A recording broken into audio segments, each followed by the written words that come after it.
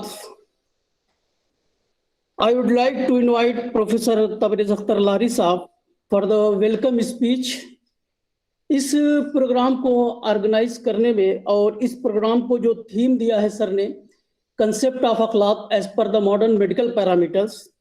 शुरू में ये जो टॉपिक सर ने दिया था हमें बड़ा अजीब सा लगा था, लेकिन बाद में जब हमने लोगों के सामने इसको भेजा अपने ब्रोशर में, या इस टॉपिक को हमने सर लोगों को भेजा, तो सर लोगों का जो रिस्पांस आया कि ये जो टॉपिक है एक बहुत अच्छा टॉपिक है, एक अच्छा इनिशिएटिव है।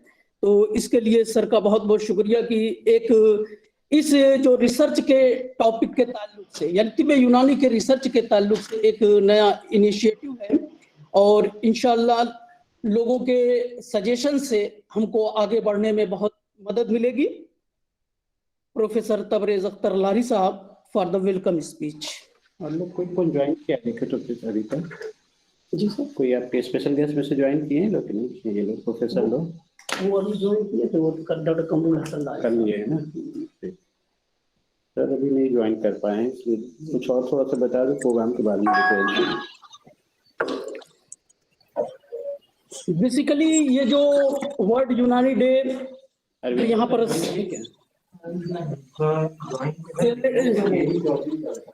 एक चौधरी सर हैं।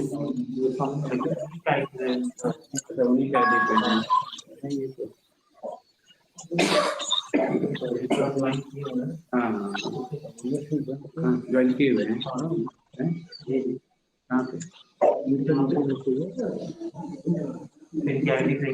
उनकी आईडी से है ना, और नहीं अरविंद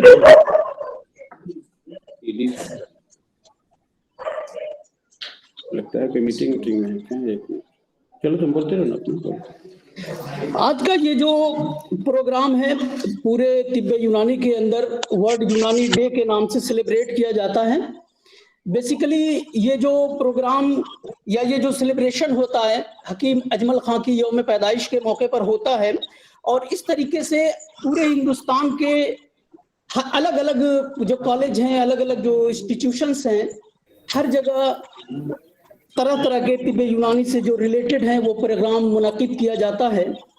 इसी सिलसिले में आज गवर्नमेंट तिब्बी कॉलेज पटना उसने जो प्रोग्राम मुनाकिद किया है वर्ल्ड यूनानी डे के ताल्लुक से, उसमें चूंकि हमारे यहाँ पीजी डिपार्टमेंट्स 5 सब्जेक्ट के अंदर आए हैं, जिसमें कुल्लियात डिपार्टमेंट, इल्मुल अदविया डिपार्टमेंट, तहफ़्फ़ुज़ी व समाजी डिपार्टमेंट और माहियतुल अमराज, और इसी के साथ साथ मुआलजात में।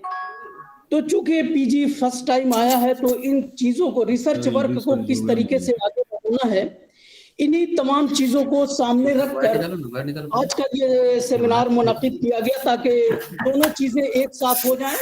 हम यूनानी डे को भी सेलिब्रेट कर लें, और साथ ही साथ जो हमारे असातिज़ा हैं, उन असातिज़ा से जो सजेशन हमें मिलता है आगे बढ़ने के लिए, उन सजेशन के जरिए हम अपने वर्क को आगे बढ़ा सकें। इस प्रोग्राम के ताल्लुक से मैं आपको थोड़ा सा बता दूं कि इस प्रोग्राम में ये 2 दिन का प्रोग्राम रखा गया है, जिसमें पहला 6 हमारे गेस्ट लेक्चर हैं। पहला लेक्चर है डॉक्टर कमरुल हसन लारी साहब का, जिनका टॉपिक है understanding the concept of akhlaq in contemporary medical science, prospects and challenges, जो कि स्टेट यूनानी मेडिकल कॉलेज प्रयागराज में एसोसिएट प्रोफेसर के ओहदे पर फायज हैं। और दूसरा जो हमारा लेक्चर है वो प्रोफेसर मोहम्मद जुल्किफ साहब का है, जो कि 2:15 बजे से होगा। प्रोफेसर मोहम्मद जुल्किफ साहब के बारे में मैं आपको थोड़ा सा बता दूं कि सर का जो है टॉपिक है अखलाक, डिजीजेस एंड इंटरवेंशंस। सर का नाम हर कोई जानता है। सर ने तिब्बे यूनानी के अंदर 20 ईयर्स से ज्यादा उनका टीचिंग एंड क्लिनिकल एक्सपीरियंस है। 100 से ज्यादा सर के पब्लिकेशंस हैं। 100 से ज्यादा पीजीज, एमडी और एमएस करके सर के गाइडेंस में निकले हैं। और इसी टाइम वो एचओडी डिपार्टमेंट ऑफ कुल्लियात के ओहदे पर भी काम कर रहे हैं। कई एक बुक्स उन बुक्स में जो अभी रिसेंटली उनकी बुक पब्लिश हुई है इखलाकी कुल्लियात करके, मुझे पढ़ने का मौका मिला। खास तौर से जो पीजी डिपार्टमेंट या पीजी जो स्कॉलर हैं, उन पीजी स्कॉलर के लिए ये किताब जो है वो बहुत ही मुफीद साबित होगी। तो मेरी तमाम लोगों से रिक्वेस्ट है कि सर की ये किताब जो खास तौर से कुल्लियात या पैथोलॉजी से वो पीजी स्कॉलर जो पीजी कर रहे हैं, उनके लिए ये बहुत फायदेमंद साबित होगी। उसके बाद जो तीसरा लेक्चर होगा आज, वो होगा डॉक्टर वसीम अहमद का, जो असिस्टेंट प्रोफेसर NIUM बेंगलोर में काम कर रहे हैं। सर का करीब 58 रिसर्च पेपर और आर्टिकल पब्लिश हो चुके हैं यूनानी के ताल्लुक से। खास तौर से जो कुल्लियात का पहलू है उसके बारे में सर की अच्छी नॉलेज है, सर की अच्छी पकड़ है, तो हम सर से वहां पर भी फायदा हासिल करने की कोशिश करेंगे। इसी तरीके से जो नेक्स्ट डे है, यानी दूसरे दिन 12 फेब को, इस दिन 3 लेक्चर्स होंगे। पहला लेक्चर होगा सुबह 11 बजे से। ये लेक्चर है प्रोफेसर FS सिरानी साहब, डीन फैकल्टी ऑफ यूनानी मेडिसिन। सर के बारे में अगर बता दूं तो सर करीब 20 ईयर से ज्यादा का उनका टीचिंग एक्सपीरियंस है। 25 के आसपास उनके रिसर्च पेपर्स हैं। बहुत सारे पीजीज जो हैं उनके अंडर में उन्होंने अपनी पीजी कंप्लीट किया है। सर की एक और खासियत यह है कि सर जो अपना वर्क कराते हैं उसमें सेल्फ डिजाइन मॉड्यूल, यानी खुद से बहुत सारे इंस्ट्रूमेंट को डिजाइन करके वो अपना वर्क कराते हैं। और सर का जो टॉपिक है री इंटरप्रिटेशन ऑफ अखलाक अरबा, तो हम सर से भी हमें बहुत सारी मदद मिलेगी, खास तौर से अखलाक के ताल्लुक से। इसी तरह डे 2 में 12th को भी जो दूसरा लेक्चर होगा वो प्रोफेसर मोहम्मद यूसुफ अमीन साहब का है। प्रोफेसर कुंवर मोहम्मद यूसुफ अमीन साहब ये MBBS MD हैं, फार्माकोलॉजी से उन्होंने MD किया है। और एज ए प्रोफेसर वो रिटायर हुए हैं department of Ilmul Advia, Ajmal Khan Tibbiya college, AMU Aligarh से। सर के 50 से ज्यादा पब्लिकेशंस हैं। 50 से ज्यादा पीजी स्कॉलर्स को उन्होंने गाइड किया है। उनका जो खास एरिया ऑफ रिसर्च है वो experimental and clinical pharmacology of herbal drugs है। तो सर से भी हमें बहुत ज्यादा मदद मिलेगी अपने वर्क को आगे बढ़ाने में। सर का जो टॉपिक रहेगा modern scientific and clinical experimental correlates of अखलाक, तो सर इस पर डिस्कस करेंगे। तो इस अखलाक के ताल्लुक से भी हमें बहुत सारी मदद मिलेगी, और स्पेशली हमारे जो पीजी स्कॉलर हैं उनको अगर कोई डाउट हो, किसी भी तरह का कोई क्वेश्चन करना हो तो आप सर से क्वेश्चन कर सकते हैं। इसी तरीके से 12th को जो दूसरा लेक्चर होगा, तीसरा लेक्चर होगा, वो प्रोफेसर अशर कदीर साहब का है, जो कि चेयरमैन डिपार्टमेंट ऑफ कुल्लियात अजमल का तिब्बिया कॉलेज एमयू अलीगढ़ से हैं। सर का जो खास तौर से जो एरिया है, जो पकड़ है उनकी अप्लाइड कुल्लियात के अंदर है। सर के 50 से ज्यादा पब्लिकेशंस हैं, 15 के करीब सर ने बुक लिखी है, और 12 के करीब ऐसी बुक है जिसमें सर ने चैप्टर उसमें लिखा है। और सर ने जो टॉपिक दिया है जिसको डिस्कस करने के लिए, उन्होंने दिया है कि कुल्लियात अखलाक मबादियात तिब की रोशनी में। तो जो हमारा ये टॉपिक है यहाँ पर कंसेप्ट ऑफ अखलाक as per the modern medical parameters, तो इस थीम को सामने रख के हमें बहुत सारी चीज हमारे सामने आएगी जिस पर काम करने के लिए आगे हमें बहुत मदद मिलेगी। उसके बाद वोट ऑफ थैंक्स होगा जो प्रोफेसर गयासुद्दीन साहब करेंगे, जो कि vice principal Government Tibbi College Patna है। तो ये हमारा 2 दिन का पूरा शेड्यूल था।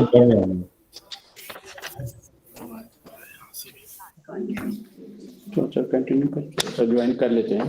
अच्छा, टाइम नहीं है। तो इस 2 दिन के पूरे प्रोग्राम में मेरी रिक्वेस्ट है तमाम लोगों से कि आप लोग जब जुड़े तो कॉपी और पेन लेकर आप जुड़े, ताकि जो भी सर के लेक्चर के दौरान आपको कोई चीज कहीं पर कोई डाउट लग रहा हो, कुछ पूछना हो, तो आप उसको नोट करें। और लेक्चर खत्म होने के बाद सर का आप जो क्वेश्चन आंसर का जो सेशन होगा, उस क्वेश्चन आंसर के सेशन में सर से आप अपना क्वेश्चन पूछें, सर उसका जवाब देंगे। बेसिकली ये जो प्रोग्राम रखा गया है वो चूंकि कुल्लियात डिपार्टमेंट इसको ऑर्गेनाइज कर रहा है, इसलिए जो इसकी थीम रखी गई है वो कुल्लियात से रिलेटेड है, कि जो अखलाक की थ्योरी है कुल्लियात के अंदर, कि जिसको हिप्पोक्रेट ने बॉडी फ्लूइड को जो रंग के लिहाज से डिवाइड किया है, कि हिप्पोक्रेट ने कहा था कि बॉडी के अंदर जितनी भी फ्लूइड है उस रंग के एतबार से 4 तरह की है। एक रेड कलर की रतूबत, दूसरे व्हाइट कलर या कलरलेस फ्लूइड, तीसरा जो है येलो कलर की, और फोर्थ जो है ब्लैक या ब्लू कलर की। तो इस एतबार से हिप्पोक्रेट ने बॉडी फ्लूइड को 4 हिस्सों में डिवाइड कर दिया है उसके कलर के अकॉर्डिंग। जो रेड कलर की फ्लूइड है उसको उन्होंने खिलते दम कहा है, और जो व्हाइट कलर की फ्लूइड है या जो कलरलेस है उसको उन्होंने खिलते बलगम कहा है, और जो येलो कलर की फ्लूइड है उसको खिलते सफरा कहा है, और जो ब्लैक या ब्लू कलर की फ्लूइड है उसको उन्होंने खिलते सौदा कहा है। तो ये जो अखलाक का कंसेप्ट दिया है, बुकरात ने 2 कंसेप्ट दिया था इसमें। पहला कंसेप्ट तो ये था कि जो ये अखलाक हैं जब तक ये बैलेंस में रहते हैं, यानी जो रंग के लिहाज से चारों जो अखलाक हैं जब तक इक्विलिब्रियम में रहती है, बॉडी जो है वो हेल्थ की कंडीशन में होती है। लेकिन यही जो अखलाक हैं, यही जो फ्लूइड है, जब इसके अंदर डिसबैलेंस हो जाता है, किसी भी तरह की कोई डिसबैलेंस हो, चाहे खिलते दम ज्यादा हो जाए या खिलते सफरा या खिलते बलगम, खिलते सौदा, किसी भी तरह की, चाहे वो अपनी क्वालिटी के लिहाज से हो या अपनी क्वांटिटी के लिहाज से, किसी भी तरह का उसके अंदर फ्लक्चुएशन आता है तो फिर डिजीज होती है। साथ ही साथ बुकरात ने या हिप्पोक्रेट ने जो एक और कंसेप्ट दिया था इस ह्यूमरल थ्योरी के साथ साथ, उन्होंने ये भी कहा कि बॉडी के अंदर जो डिजीज होती है इसका जो सबब है, इसका जो कॉज है वो अखलाक है। यानी अखलाक के अंदर खराबी हो रही है, चाहे वो उसकी क्वालिटी के अकॉर्डिंग हो या उसकी क्वांटिटी के अकॉर्डिंग हो, दोनों। यानी चाहे वो उसकी क्वालिटी, उसकी कोई जो क्वालिटी अगर खराब हो जाए या उसकी क्वांटिटी कम हो जाए या ज्यादा, क्वांटिटी के अंदर दोनों चीजें दाखिल है। ऐसा नहीं कि सिर्फ जो उसकी क्वांटिटी है वो इंक्रीज हो जाए तभी किसी डिजीज का सबब बनेगा, बल्कि बुकरात ने यह कहा कि उसकी क्वालिटी और क्वांटिटी दोनों, अगर दोनों में से कोई एक चेंज हो जाए या दोनों चेंज हो जाए, दोनों किसी न किसी डिजीज का सबब बनेंगे। तो इसी तमाम चीजों को सामने रखकर यहाँ पर अखलाक के कंसेप्ट को मॉडर्न पैरामीटर में, प्रेजेंट सिनेरियो में क्या उसकी इंपॉर्टेंस है, क्या उस पे वर्क किया जा सकता है, पब्लिक में किस तरह से हम उस चीज को जो अपनी थ्योरी है लोगों के सामने हम रखें, ताकि उससे जहां तिब्बे यूनानी के लोग फायदा उठा रहे हैं, तमाम यानी जनरल पब्लिक भी उससे फायदा उठाए। क्योंकि जब तक इस कंसेप्ट को हम समझेंगे नहीं तो जो तिब्बे यूनानी का जो इलाजो मुआलजा है, जो ट्रीटमेंट या लाइन ऑफ ट्रीटमेंट है, वो किस तरीके से है वो यहाँ पर समझने की जरूरत होती है। जब तक हमें इखलाक का कंसेप्ट क्लियर नहीं होगा, यूनानी का जो ट्रीटमेंट है वो क्लियर नहीं हो पाएगा।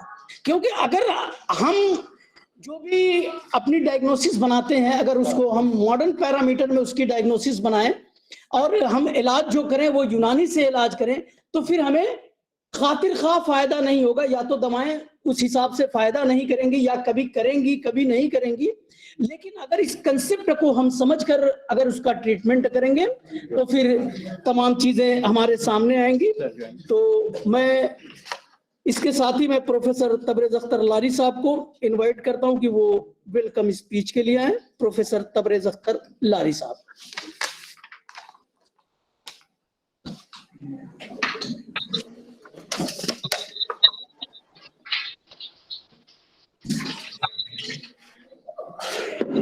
Thank you Zaman. अस्सलाम वालेकुम वरहमतुल्लाहि वबरकातुहू। रब्बी शरह ली सदरी वयस्सिर ली अमरी वहलुल उक़दतम मिन लिसानी यफ़क़हू क़ौली। हमारे special secretary Shri Ravinder sir join कर चुके हैं। Most welcome sir. और अभी को ज़्यादा देर हम लोग इस प्रोग्राम को बस शुरू ही करेंगे। रिस्पेक्टेड जो है ED sir, director Unani special वो SPO vice doctor Chaudhary sir, और सुपरिटेंडेंट राजकीय Tibbi college Kibriya sir, vice principal Ghiyasuddin sir, और ऑनलाइन जुटे हुए मेरे रेस्पेक्टेड क्वालिफाइड जो है डिग्निटीज, स्पेशली जो है आज के जो मेरे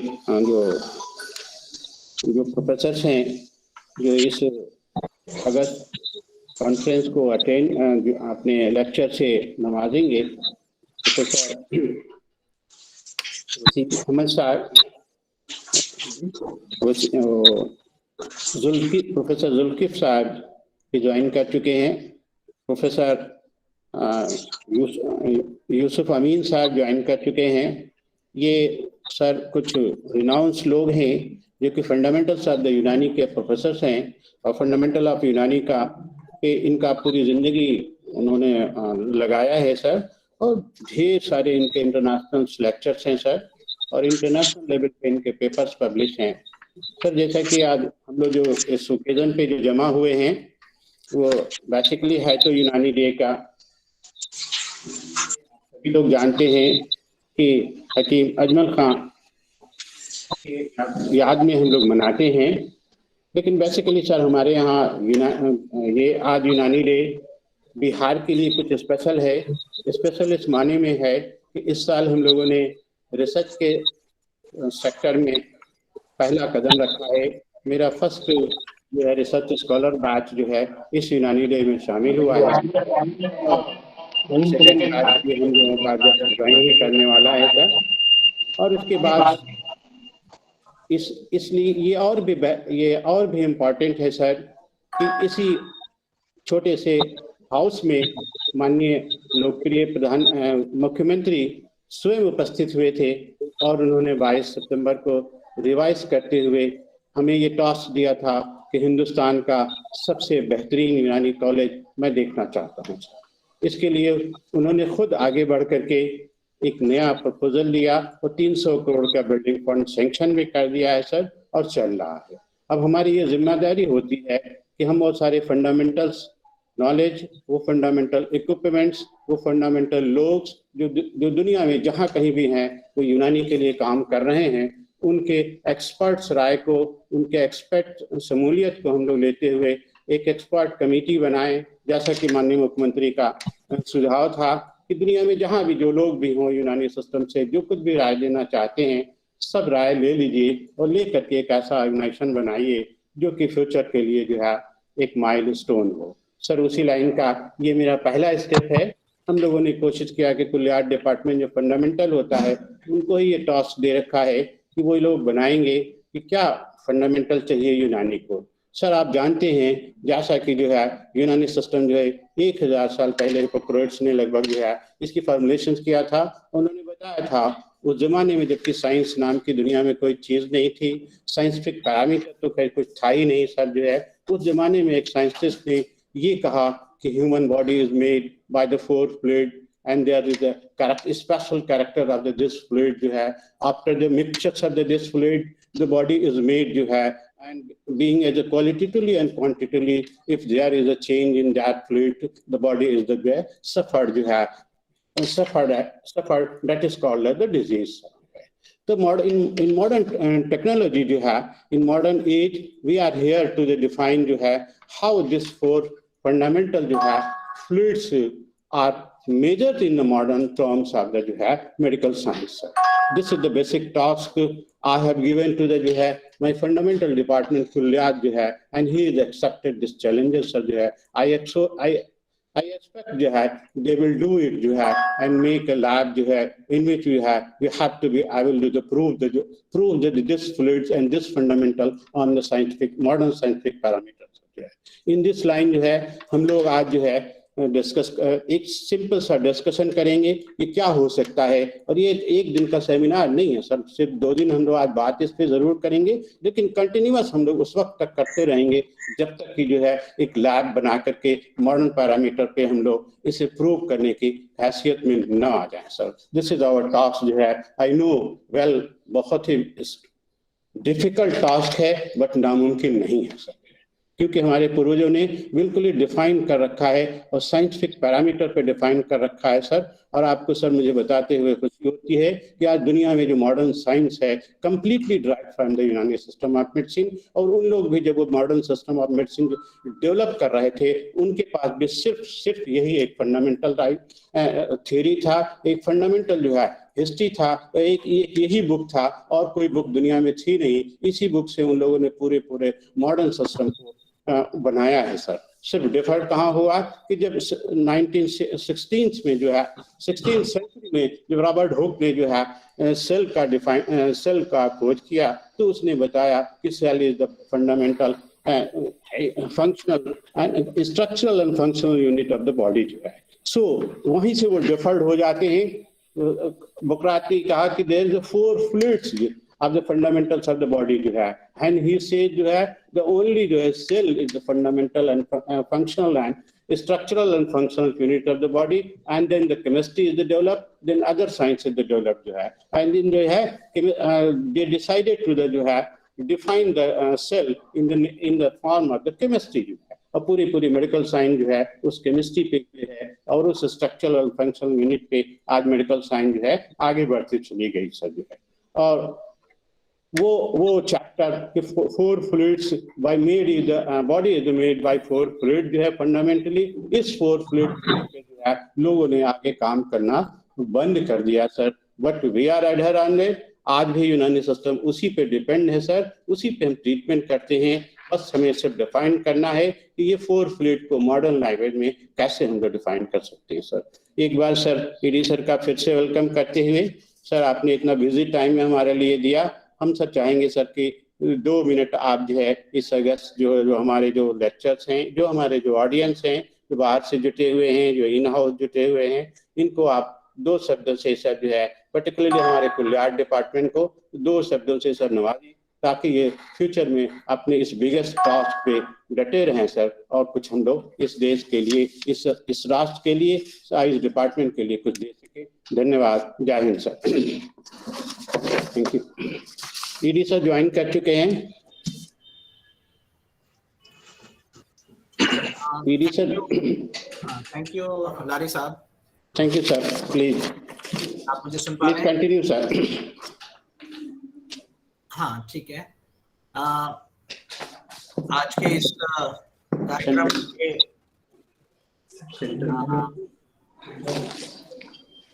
मुख्य अतिथि सेंटर में करो। यहाँ पर उपस्थित श्री लारी साहब,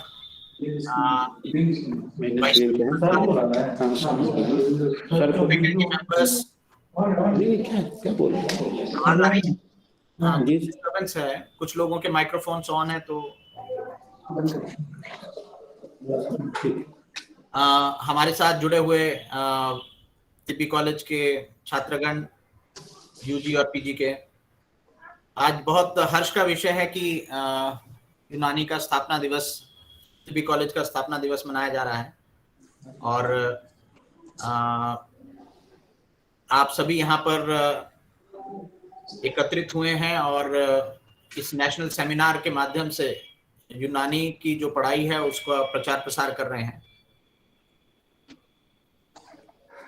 सबसे इम्पोर्टेंट आज की तारीख में है कि किस तरह से हम लोग क्वालिटी एजुकेशन अपनी सोसाइटी को दे सकें और इसके लिए बिहार सरकार और भारत सरकार पूरा जोर लगा रही है कि हमारे जो आयुष मंत्रालय द्वारा चलाई जा रही योजनाएं हैं उसको किस तरह से हम लोग जमीन पे लाएं। उसी क्रम में आपको जानकर के खुशी होगी कि बहुत सारे नवीन उपाय तीनों विधाओं में लाए जा रहे हैं ताकि हम लोगों को जो यूनानी के बाद में आयुर्वेद और होम्योपैथ में जो समस्याएं थी उसको दूर किया जाए, खासतौर से शिक्षा के क्षेत्र में।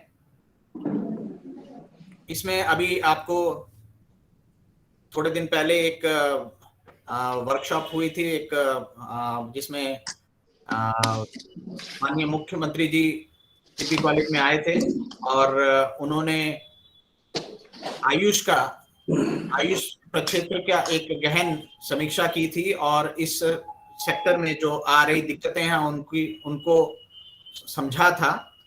और उसी क्रम में आपको सभी को पता चला कि हमारे यहाँ पे शैक्षणिक संस्थानों में स्टूडेंट्स की संख्या अब बढ़ती जा रही है और उस कारण से हमें नए इंफ्रास्ट्रक्चर की जरूरत पड़ेगी।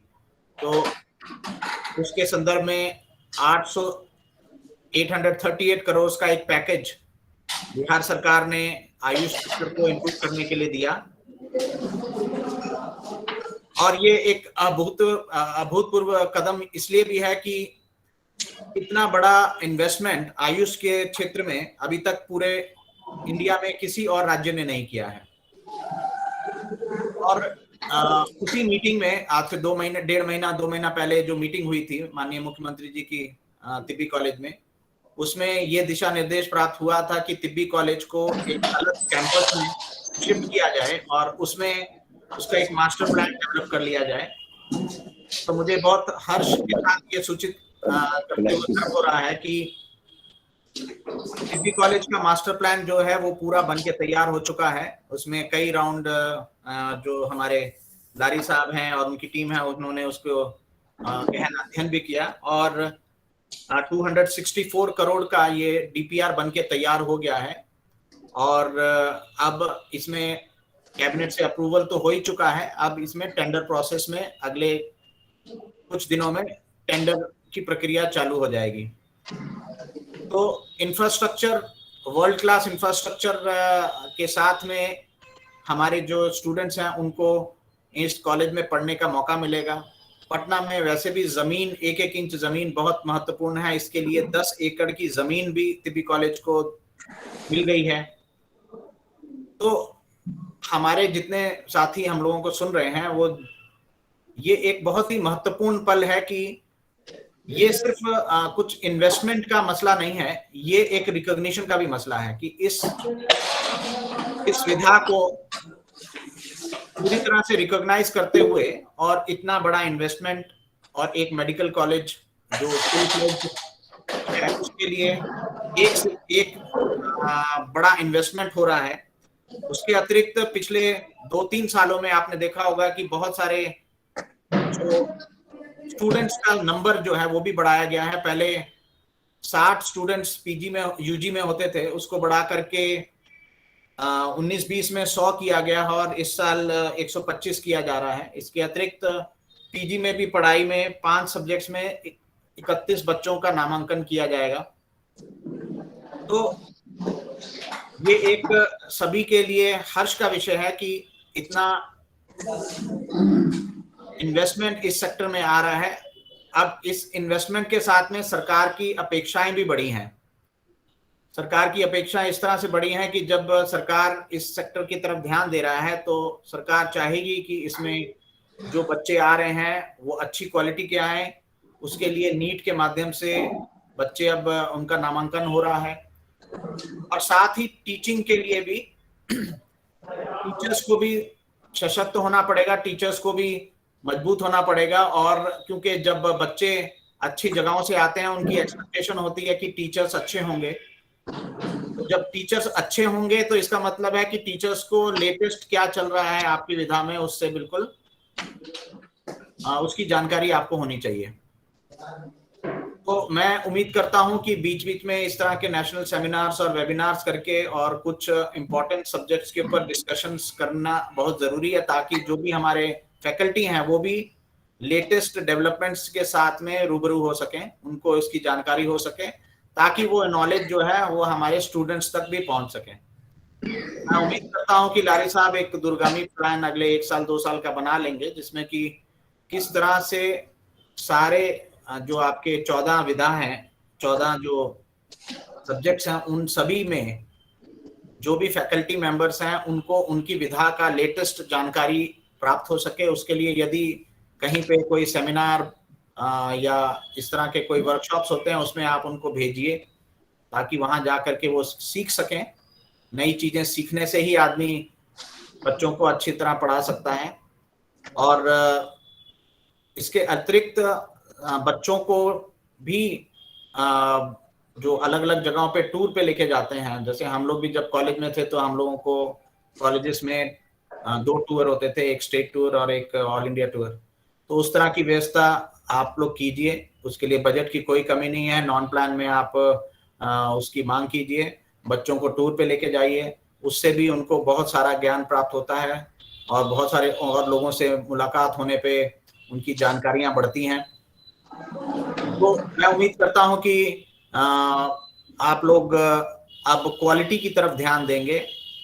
जो आपके बेसिक प्रॉब्लम्स थी, स्पेस की कमी, उसके बाद में स्टूडेंट्स कम थे, फैकल्टी की भी जो कमी हो रही है उसको भी हम लोग दूर करने का प्रयास कर रहे हैं। आयुर्वेद में हम लोगों ने 87 पदों के लिए बीपीएससी को भेज दिया है। हम उम्मीद करते हैं कि अगले 2 से 3 महीने में उसके ऊपर भी कार्रवाई शुरू हो जाएगी। आपका भी फैकल्टी की कमी का अध्ययन हम लोगों ने कर लिया है और करीब 10-12 फैकल्टी की कमी आपके यहाँ पर है, उसको भी हम लोग दूर करने का प्रयास कर रहे हैं बीपीएससी के माध्यम से। तो फैकल्टी की भी कमी दूर जल्दी कर ली जाएगी।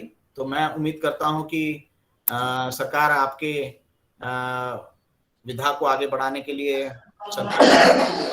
और आप सभी से भी हम उम्मीद करते हैं कि आप सभी भी आगे बढ़ के इस अपॉर्चुनिटी को लेंगे। अभी तक जब सरकार इस तरफ थोड़ा सा जनरल हेल्थ के मुकाबले कम ध्यान दे रही थी तो आपको ये महसूस होता था कि हमारी तरफ भी सरकार ध्यान दे। अब सरकार आपकी तरफ ध्यान दे रही है तो ये अपॉर्चुनिटी हमको किसी भी हालत में छोड़नी नहीं है और इसको बढ़ चढ़ करके सरकार को ये दिखा देना है कि हम लोग भी किसी से कम नहीं है और जो हमारे से एक्सपेक्टेशन सरकार की है वो हम लोग पूरा करने में बिल्कुल सक्षम हैं। तो सब लोगों के साथ मैं आज के इस नेशनल सेमिनार पे जितने प्रतिभागी हैं, जितने फैकल्टी मेंबर्स, स्टूडेंट्स हैं, उन सभी को धन्यवाद देता हूं कि उन्होंने मुझे यहाँ पे इनवाइट किया और मैं उम्मीद करता हूं कि इसका फलाफल सभी को मिलेगा। धन्यवाद।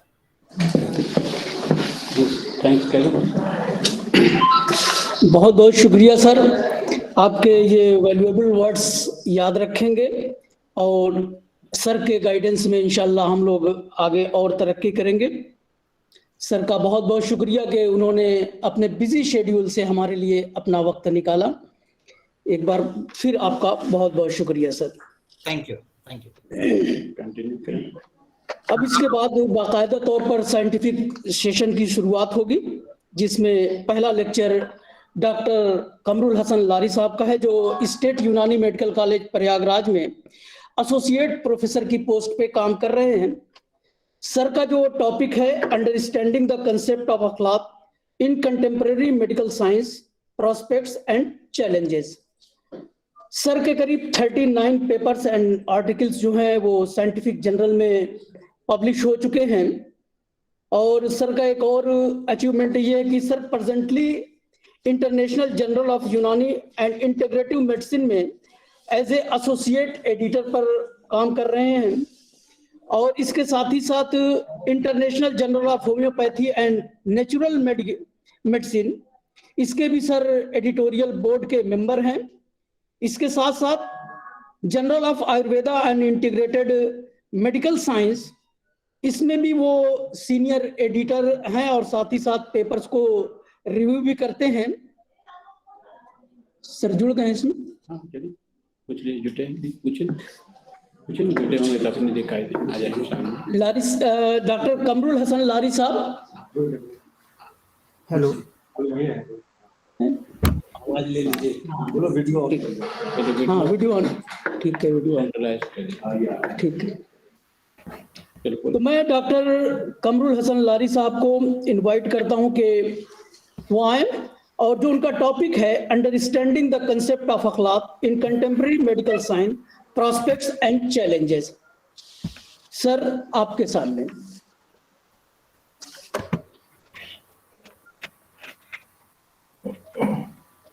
हेलो, अस्सलाम वालेकुम। आवाज आ रही है मेरी? जी सर, आ रही है आवाज।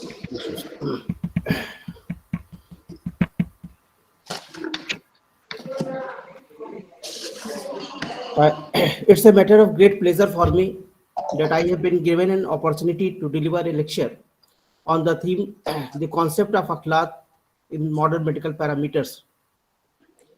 First of all, I would like to congratulate the organizing team and the principal of the college, Dr. Tabrez Akhtar Lai Sahab and other organizing team, that they have chosen really a topic which need a matter of great attention. The topic which I am going to deliver is understanding the concept of akhlaq in contemporary medical science, prospects and challenges. जैसा कि अभी कुछ इसके पहले बात हो रही थी कि ये चीज जो है एक दिन का काम नहीं है अखलाक के कॉन्सेप्ट को मॉडर्न सिनेरियो में समझने के लिए, और हो सकता है कि सीरीज ऑफ लेक्चर्स और इस तरह की चीजें की जरूरत है इसमें। फिर भी मैं कोशिश करता हूं कि अगर हम कॉन्सेप्ट ऑफ अखलाक को मॉडर्न सिनेरियो में, मॉडर्न पर्सपेक्टिव में समझना चाहते हैं, तो हम समझने के साथ साथ क्या क्या हमारे प्रॉस्पेक्ट्स हैं और क्या क्या चैलेंजेस उसमें आ रहे हैं। ऐसा नहीं कि हम यूनानी कॉन्सेप्ट को टोटल का टोटल हम उसके मॉडर्न कॉन्सेप्ट पे जो है को रिलेट कर सकते हैं या नहीं कर सकते हैं, इस पे बात होगी। जैसा कि जो फिलॉसफीज है, जो थ्योरीज है यूनानी सिस्टम ऑफ मेडिसिन के, वो जो एक्वायर्ड किए गए हैं वो थ्रू एजेस किया गया है। स्लाइड शो नहीं हो रही है, शेयर करें स्लाइड। आप अपनी प्रेजेंटेशन को शेयर कर दीजिए सर, स्लाइड शेयर में।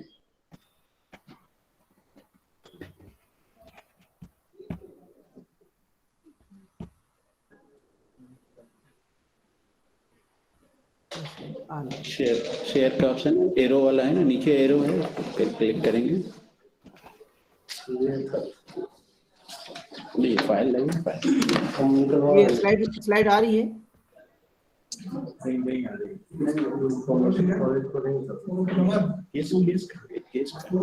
हेलो,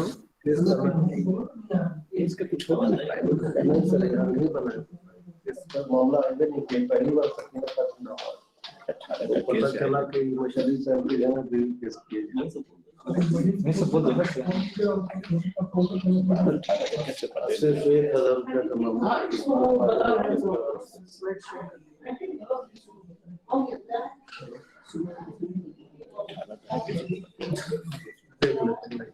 फाइल नहीं है इसका, फाइल नहीं है, के लिए कुछ फाइल नहीं है।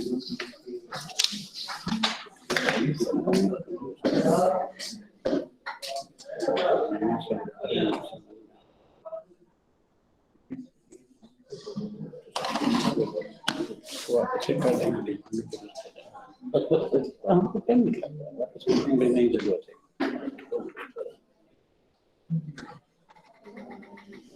नीचे एरो होगा शेयर करने वाले, एरो से होगा ना? हाँ, वो करेंगे, ठीक है।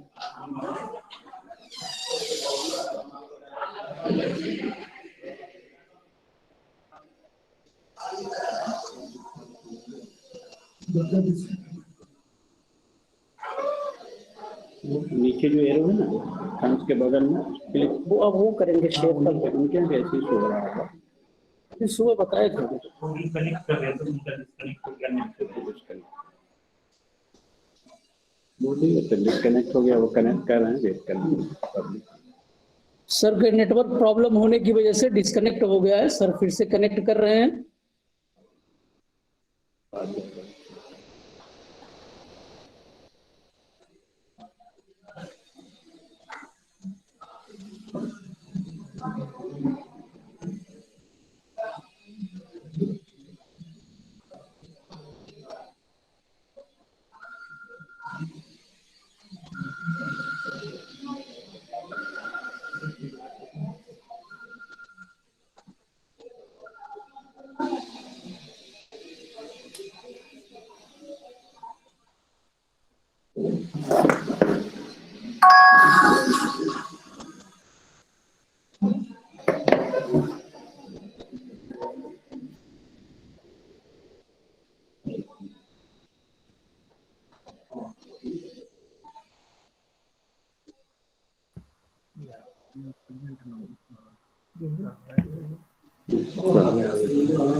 then now it can explain.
Slide share करेंगे।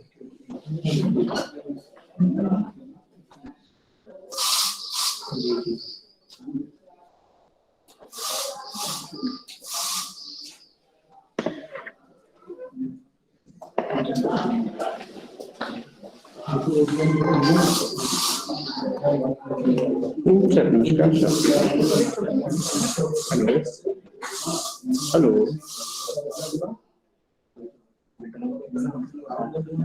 हेलो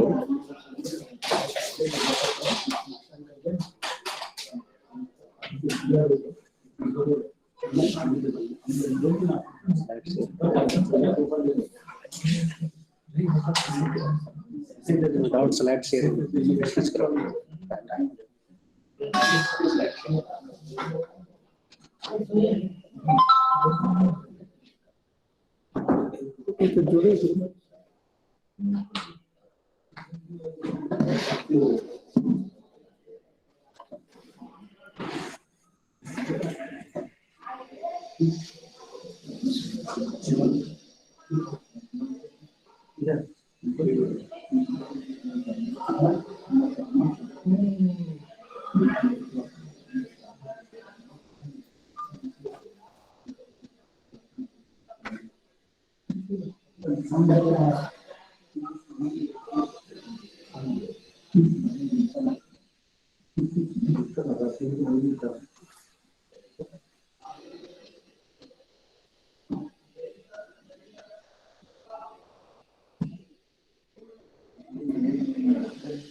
कनेक्ट कहाँ है? कनेक्ट नहीं है।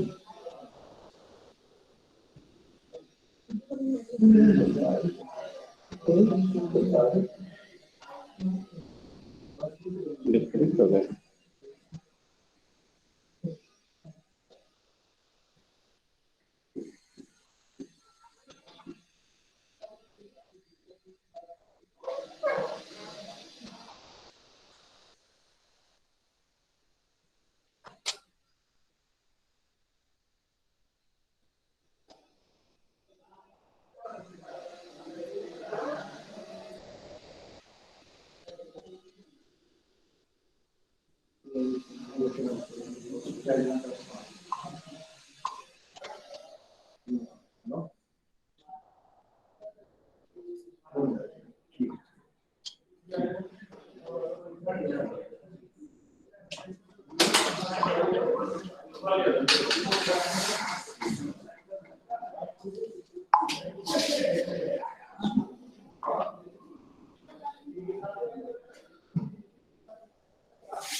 कनेक्ट ही नहीं, डिस्कनेक्ट है तो कैसे होगा?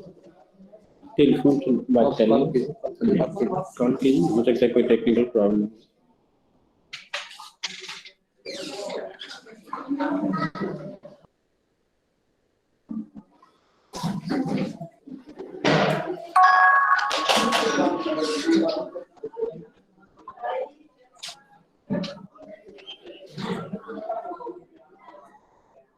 हाँ ज्वाइन करिए,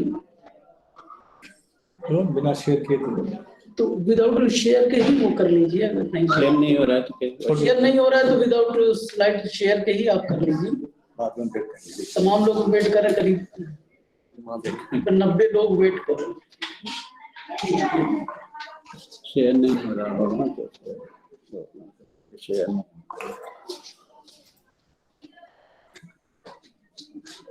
पहले से रखे नहीं होंगे डेस्कटॉप पे ना? नहीं, वो अटैच हो चुके थे, वो सब कर लिया था पहले ही। अच्छा अच्छा, डेस्कटॉप पे। शायद अपने मोबाइल से ही वो कनेक्ट किए थे। अच्छा अच्छा, डिस्कनेक्ट हो गया होगा मोबाइल वाला झमेला जो है ना।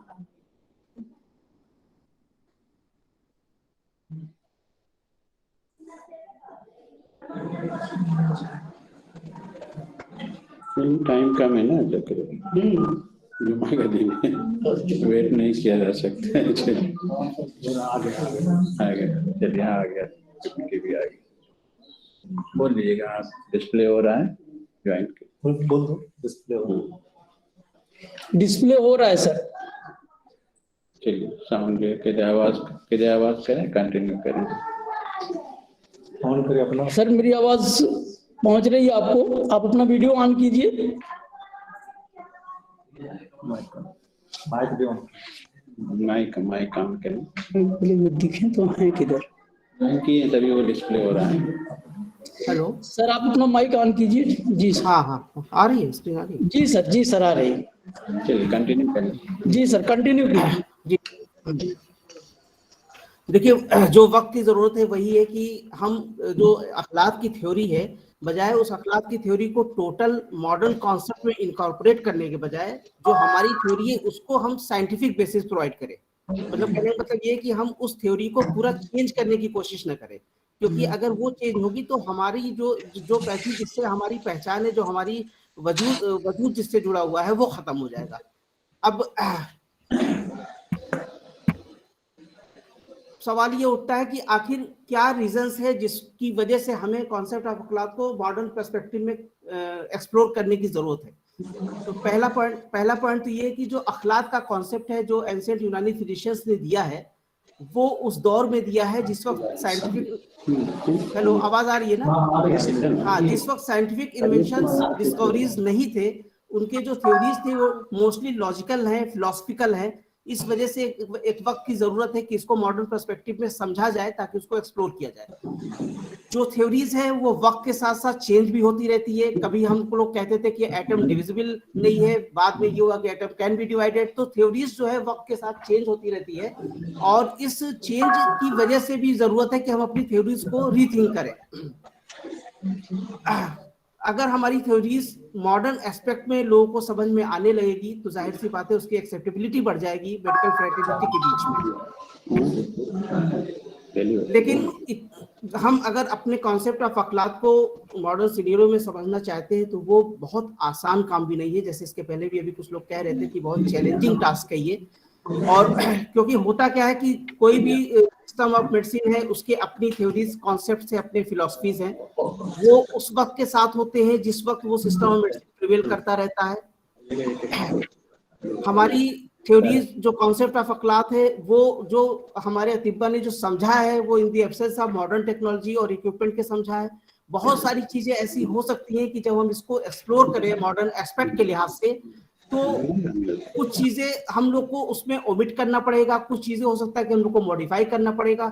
ये भी हो सकता है कि कुछ चीजों को हम लोग उसमें इंटरप्रेट भी कर सकते हैं। एक चैलेंज जो और है जो अखलाक के कॉन्सेप्ट को अगर हम मॉडर्न सिनेरियो में समझने के लिए, वो चैलेंज ये भी है कि जो हमारी थ्योरी है वो बहुत ही पुरानी है और हम उसको एक नए दौर में समझना चाहते हैं। बहुत पुरानी चीज को हम डायरेक्ट ऐसे मतलब 1000 साल पहले की थ्योरीज को डायरेक्ट हम आज के कॉन्सेप्ट में समझना चाहते हैं, जो एक चैलेंज हो सकता है। क्योंकि जो अंडरस्टैंडिंग होती है अगर वो स्टेप बाय स्टेप हो, अगर वो धीरे धीरे हो तो उसमें ज्यादा आसानी है। डायरेक्ट उससे लिंक करना उसमें प्रॉब्लम आ सकती है। जो आखिरी पॉइंट है वो ये है कि जो हम खुद जो कॉन्सेप्ट ऑफ अखलाक जो हमारे अतिब्बा ने जो डिफाइन किया है, अगर उस पर हम गौर करें तो उसपे उन्होंने डिफरेंट अप्रोच दिए हैं। मतलब कहने का मतलब ये कि जो अखलाक का कॉन्सेप्ट हमारे यूनानी सिस्टम ऑफ मेडिसिन में है वो एक्सेप्टेबल आपस में नहीं है। मतलब कहीं ना कहीं उनके आपस में भी इख्तलाफ है, और अगर किसी थ्योरी में ऑलरेडी अप्रोच में डिफरेंसेस हैं तो उसको फिर मॉडर्न सिनेरियो में समझने में भी एक चैलेंज हो सकता है। जरूरत क्या है, क्या चीजें नीडेड है? नीड की जरूरत यह है कि जो भी फैक्ट है उसको एक्सेप्ट किया जाए। ये चीज ना हो कि ये चीज हमारे अतिब्बा ने कहा है और अगर आज के वक्त में वो फिजिबल नहीं है तो हम लोग को बहुत बोल्डली, बहुत फ्रैंकली उस चीज को ओमिट करना पड़ेगा। लेकिन हम टोटल इनकॉर्पोरेशन करें अगर थ्योरी ऑफ अखलाक को मॉडर्न पैरामीटर्स में तो ये भी बहुत जस्टिफाइड नहीं है, क्योंकि इसकी वजह से कहीं ना कहीं जो यूनानी की पहचान है, जो यूनानी के जो यूनिकनेस है वो चेंज होने की उसमें मुश्किल आएगी। और हम अगर टोटल मॉडर्न पैरामीटर्स को अपना लेंगे तो फिर जो एक आयुष में यूनानी की अपनी या आयुर्वेदा की अपनी जो वो चीजें चल रही हैं वो खत्म हो जाएगी। तो बेसिकली जो एम होना चाहिए, जो होना चाहिए कि हम अपनी थ्योरीज को पकड़े रहें और उसको एक साइंटिफिक बेसिस या साइंटिफिक इंटरप्रिटेशंस मॉडर्न सिनेरियो में दे सकते हैं। अगर जरूरत हो तो थ्योरीज में मॉडिफाई करने की कोशिश किया जाए, क्योंकि ऐसा नहीं है कि जो चीजें पहले कह दी गई हैं वो हरफ आखिर है। जो हमारे अतिब्बा ने जो एक पहली प्रॉब्लम ये आ रही है वो ये आ रही है कि अखलाक को जो हमारे अतिब्बा ने अपने अपने सिनेरियो में, अपने अपने कॉन्टेक्स्ट में जो समझा है वो उसके भी अप्रोचेस अलग अलग हैं। और अगर हम उसको मॉडर्न सिनेरियो में समझते हैं तो सबसे पहली चीज तो हमें यूनानी कॉन्सेप्ट के एतबार से समझना पड़ेगा कि आखिर अखलाक जो हमारे तिब्बत ने कहा है वो किस चीज को कहा है। जैसे बुकरात का कॉन्सेप्ट बहुत मकबूल है, वाइडली एक्सेप्टेड है, सारी चीजें हैं, उनका ये कॉन्सेप्ट कलर्स के बेसिस पे था और उसमें मोस्टली उन्होंने हेल्थ और डिजीज के कॉन्टेक्स्ट में बात की थी कि अगर वो बैलेंस्ड है, दम बलगम सफरा सौदा क्वालिटी और क्वांटिटी के लिहाज से तो हमें सेहत हासिल होती है, और अगर इम्बैलेंस्ड है तो हमें डिजीज हासिल होती है। ये उन्होंने जो कॉन्सेप्ट दिया था वो टोटली जो है एक तरीके से कलर के बेस पे दिया था।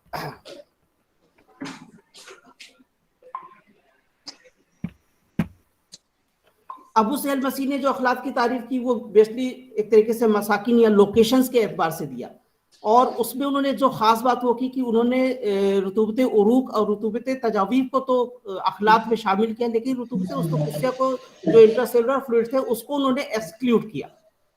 इसी तरीके से अगर हम इब्न सीना के उस पे जा रहे हैं तो इब्न सीना ने भी जो रुतूबात का क्लासिफिकेशन किया है वो on the basis of the metabolism या इस तरह से कि जिसकी तरफ गिज़ा अवलन मुस्तहिल होती है।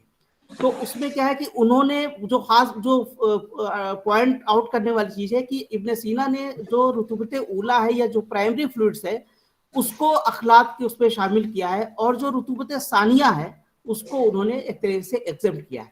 तो जब हमारे सामने जो अतिब्बा के इस तरह के व्यूज हैं कि किसी ने कलर की बेस पे कर दिया, किसी ने लोकेशन के बेस पे कर दिया, और जो बॉडी फ्लूइड्स या अखलाक की अगर हम बात करें तो कुछ लोग उसको जो है एक्सक्लूड कर रहे हैं, कहीं रुतूबत उस्तकुस्सिया को नहीं माना जा रहा है, कहीं रुतूबत सानिया को नहीं माना जा रहा है। तो इस कॉन्टेक्स्ट में अगर हम किसी मॉडर्न पैरामीटर पे बात करना चाह रहे हैं तो वो एक चैलेंज, वो एक मुश्किल काम है। अल्टीमेटली अगर वो चीज देखी जाए, बहुत डीपली अगर स्टडी की जाए तो अंदाजा ये होता है कि उन्होंने अलग अलग अप्रोचेस से तो बात किया है, किसी ने मसाकिन के लिहाज से बात कर दिया, किसी ने कलर के लिहाज से बात कर दिया, लेकिन कहीं पे जो बुकरात के हवाले से और बहुत उसको जिसको अबू सहेल मसीह ने और इब्न सीना ने भी उस चीज को कोट किया है कि जो है human body is composed of 3 things. उन्होंने पूरे इंसानी बदन को 3 उसमें बांट दिया कि जो जामिद अज्जा है उसको हम ऑर्गन कह रहे हैं, जो सयाल है उसको हम अखलाक कह रहे हैं, जो हवाई मादा है उसको अरवा कह रहे हैं। इसका मतलब कि यहाँ पे उन्होंने बदन के अंदर जो भी रतूबात, जो भी सयाल चीज है उसको उन्होंने अखलाक नाम दिया। तो ये तो हम एक चीज इंटरफियर कर सकते हैं, यहाँ से इन्फ्लुएंस एक डिड्यूस की जा सकती है कि अखलाक को चाहे वो अबू सहेल मसीह हो, चाहे बुकरात हो, चाहे इब्न सीना हो, उन्होंने कहीं ना कहीं इस चीज को तो माना है कि जो रतूबात बदन है वो अखलाक है। लेकिन एक चीज ये भी सोचने का वो है कि उन्होंने अबू सहेल मसीह ने रुतूबत उस्तकुस्सिया को खारिज कर दिया, उन्होंने रुतूबत सानिया को खारिज कर दिया। तो क्या हम सारे बॉडी फ्लूइड्स को अखलाक के उसमें शामिल करें, या जो अतिब्बा के अप्रोचेस है उनको सामने रखकर उसके बाद जैसा कंडीशन होता है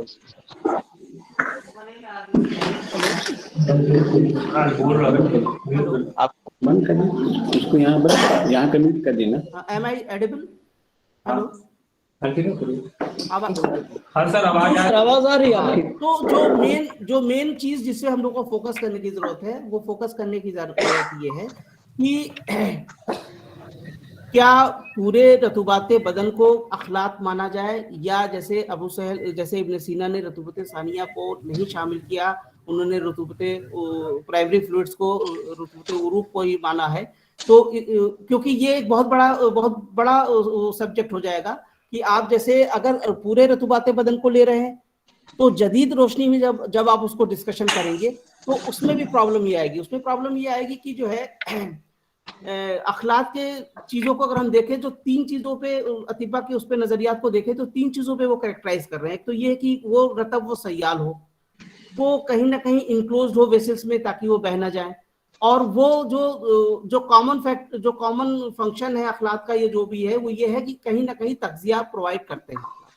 तो अगर हम नट शेल में देखें कि जो अतिब्बा का नजरिया है वो ये है कि वो मॉइस्ट एंड फ्लूइड हो, वो इंक्लोज्ड इन द वेसल्स हो, और जो प्रोवाइडिंग न्यूट्रिशन का हो। तो इन तीनों के नजरिए से हम एक अखलाक के न्यू डेफिनेशन को तो प्रपोज कर सकते हैं जिसमें ये तीनों चीजें शामिल हो। इसमें जैसे अगर ये मानते हैं कि मॉइस्ट एंड फ्लूइड सब्सटेंस है, which are enclosed in the vessels. अब वेसल्स में इनक्लोज्ड है, लेकिन क्या रुतुबते उस्तुकुसिया को जब जब अबू सहेल मसीह ने एक्सक्लूड किया है तो उसको शामिल किया जाए ना किया जाए, लेकिन यह है कि जदीद हालात में रतूबत उस्तुकुसिया को शामिल किया जा सकता है। उसके बाद एक चीज है कि वो जो जिगर में जो अखलाक है जो जिगर में पैदा हो रहे हैं और serve the function of nutrition. तो यहाँ पे कोशिश ही की गई है कि जो तीनों एस्पेक्ट हैं उनके क्या कहते हैं अतिब्बा के अखलाक में, अगर हम मॉडर्न कॉन्टेक्स्ट में बात करेंगे, जब हम मॉडर्न सिनेरियो में सोचेंगे या किसी से डिस्कशन करेंगे और हम ये बताएंगे कि अबू सलेम मसीह ने इसको छोड़ दिया और इब्न सीना ने इसको छोड़ दिया है, तो मॉडर्न सिनेरियो में फिर समझ पाना मुश्किल होगा। हमें एक चीज डिड्यूस करना पड़ेगा कि हम अखलाक को क्या समझे और उसको जुमला रतुबाते बदल माने या उसके लिए कोई नई थ्योरी पेश करें जो मॉडर्न सिनेरियो में फिजिबल हो। तो मुझे तो समझ में ये आ रहा है कि अगर ये 3 कैरेक्टरिस्टिक्स पे ही फोकस किया जाए, इसमें प्रोवाइडिंग न्यूट्रिशन में एक चीज ये आ रही है कि इब्न सीना ने मान लीजिए रतूबत सानिया को नहीं माना है, लेकिन उसके भी जो 2 अकसाम है उसमें जो रतूबत रद्दिया है वो वाकई मॉडर्न सिनेरियो में जब आप बात करेंगे अखलाक की तो एक्सेप्टेबल नहीं है। जैसे यूरिन है, मेंस्ट्रुअल ब्लड है, इसको हम कैसे अखलाक बदन में शामिल करें, क्योंकि जब अखलाक का एक बेसिक फंक्शन ये है कि वो बदन का तज्जिया करता है।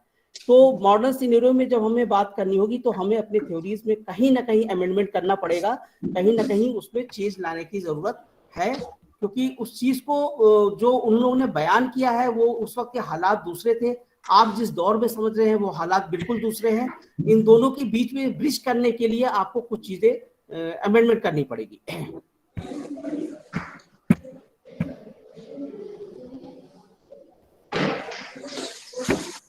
अगर हम क्लासिफिकेशन मॉडर्न एस्पेक्ट से आप देखते हैं कि उन्होंने ब्रॉडली जो है एक्स्ट्रा सेलुलर फ्लूइड और इंट्रासेलुलर फ्लूइड की बात की है।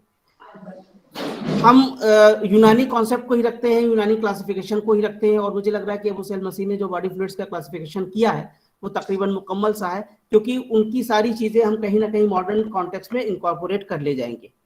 अगर देखा जाए तो जो रुतुबत उरूक है वो तकरीबन एक्स्ट्रा सेलुलर फ्लूइड का पार्ट है और वो 7% के आसपास कंट्रीब्यूट करता है।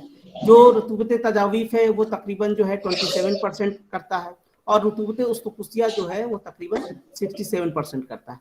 तो इस क्लासिफिकेशन को हम मॉडर्न क्लासिफिकेशन में पूरी तरह से इनकॉर्पोरेट करके हम उसको समझ सकते हैं।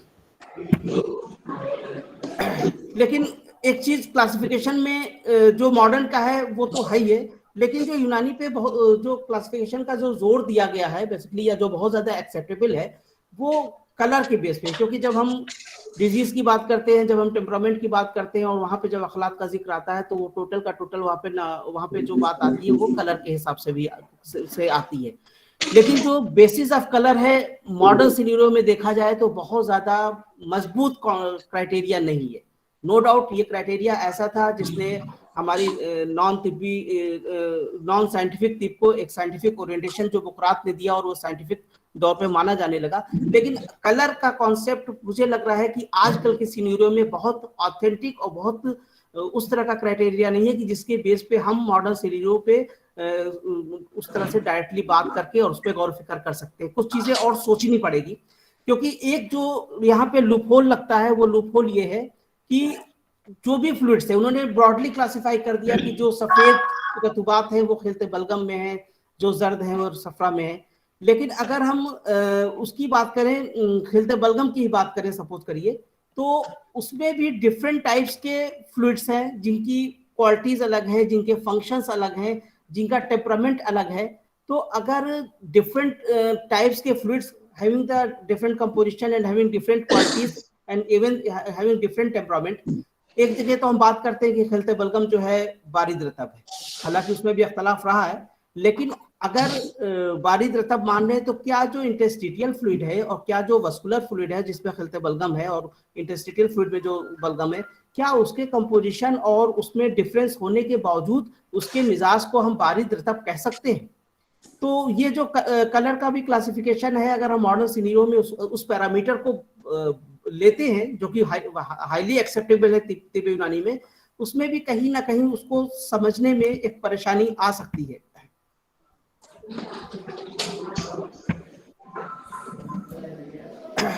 अखलाक का क्लासिफिकेशन मॉडर्न सिनेरियो में जो चैलेंज है उसका ये है कि वही जो मैंने बताया है कि ये कलर पे किया गया है जो कि बहुत ज्यादा स्ट्रांग नहीं है।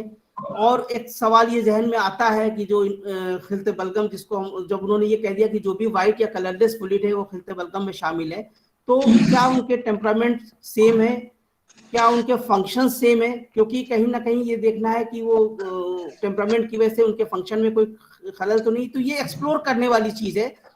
ठीक है, उस वक्त कह दिया गया कि जो भी सफेद रतूबात है, क्योंकि उस वक्त कोई कोई टूल्स ऐसे नहीं थे, नेकेड आई एग्जामिनेशन था, कोई उनके पास डिस्कवरी इस तरह के सपोर्ट नहीं थे।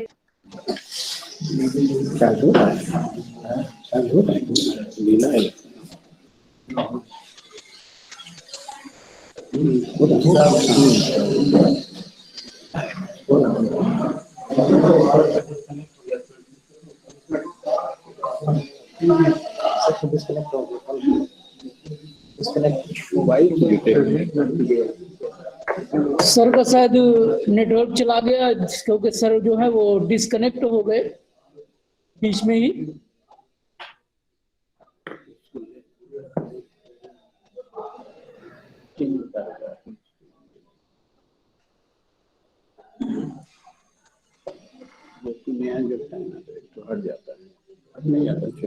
तमाम लोगों से मेरी रिक्वेस्ट है कि आप लोग ड्यूरिंग लेक्चर अपने माइक को म्यूट रखें। बहुत सारे ऐसे लोग हैं जो अपने माइक को ऑन कर देते हैं तो उनकी आवाज बीच में खलल डालती है, तो तमाम लोगों को परेशानी होती है उससे। तो बराए मेहरबानी आप लोग अपने माइक को म्यूट रखें।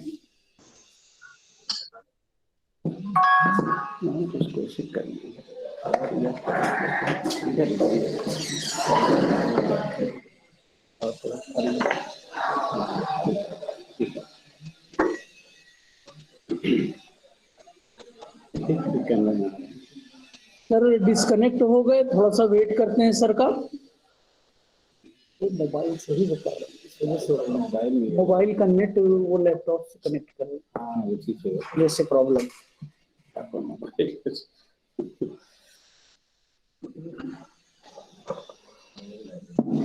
ठगता है समय, इतना इंडिया में ठग रहा है सभी नेटवर्क वाला,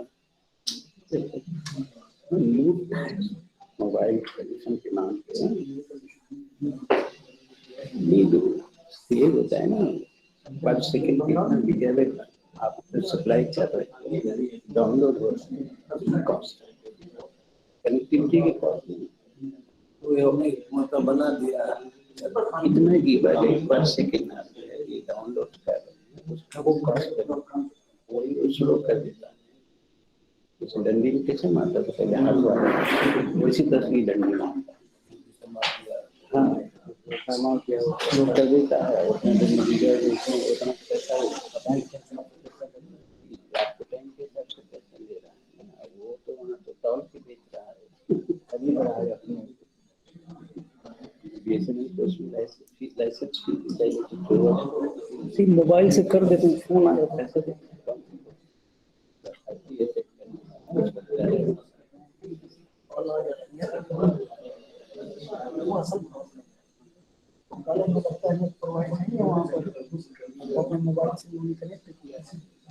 बेंगलोर, इसीलिए बेंगलोर है।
नहीं हाँ हाँ कोई मैटर थोड़ी कर रहा है कचरा फैलने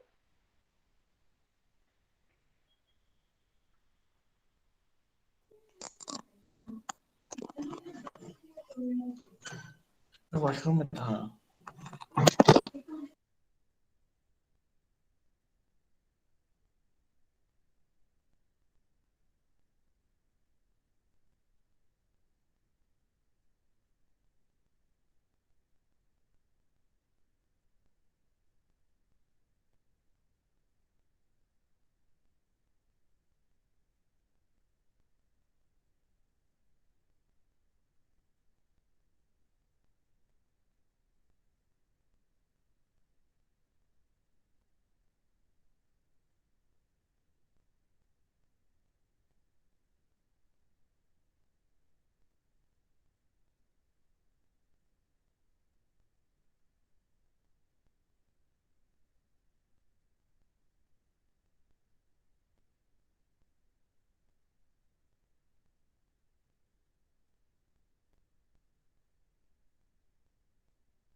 सर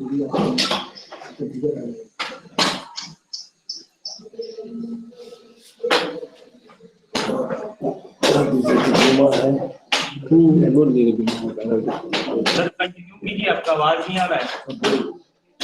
सर आपकी आवाज नहीं आ रही है। थोड़ा सा हटाइएगा नहीं पूरा।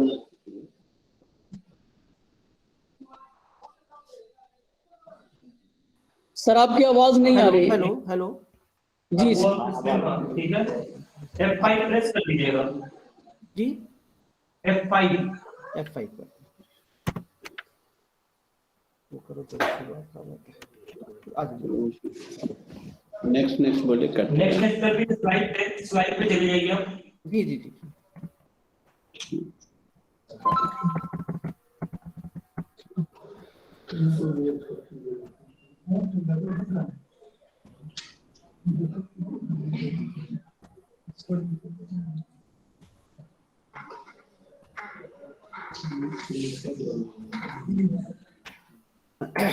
तो बात ये चल रही थी कि जो अगर हम अखलाक का क्लासिफिकेशन कलर के बेस पे करते हैं तो उसमें सबसे पहली चीज ये आ रही है कि सपोज करिए कि जितने भी वाइट फ्लूइड्स हैं उसको खिलते बलगम में शामिल किया गया है एज पर द यूनानी कॉन्सेप्ट। लेकिन क्या वस्कुलर फ्लूइड में जो खिलते बलगम है और जो इंटरस्टिशियल फ्लूइड में खिलते बलगम, क्या उसके कंपोजिशन, उसके टेम्परामेंट सेम है? क्योंकि जब अगर एक्शन में फर्क आ जाएगा, उसके टेम्परामेंट में फर्क आ जाएगा, तो क्या वो खिलते बलगम में शामिल रहेगी? जैसे एक चीज बताई गई कि जो चीज सफेद दिखती है कोई जरूरी नहीं कि उसका मिजाज भी बारिद रहता वो। जैसे कि इब्न सीना ने बताया था कि शहम है वो देखने में सफेद है, लेकिन उसका अगर आप मिजाज पे जाएंगे तो उसके अंदर उन्होंने हरारत की बात की थी कि वो बिलफेल जो है कहीं ना कहीं उसके अंदर हरारत वाली एक्शन रहती है। तो यहाँ पे मकसद ये बताने का कि हर चीज जो दिख रही है, जब हम उस पे जाएंगे, एनालिसिस पे जाएंगे, मॉडर्न पैरामीटर के एनालिसिस पे जाएंगे, तो हो सकता है कि जो चीज हम हासिल करें इंटरस्टिशियल फ्लूइड में, that may be different from that fluid which is occurring in the vascular.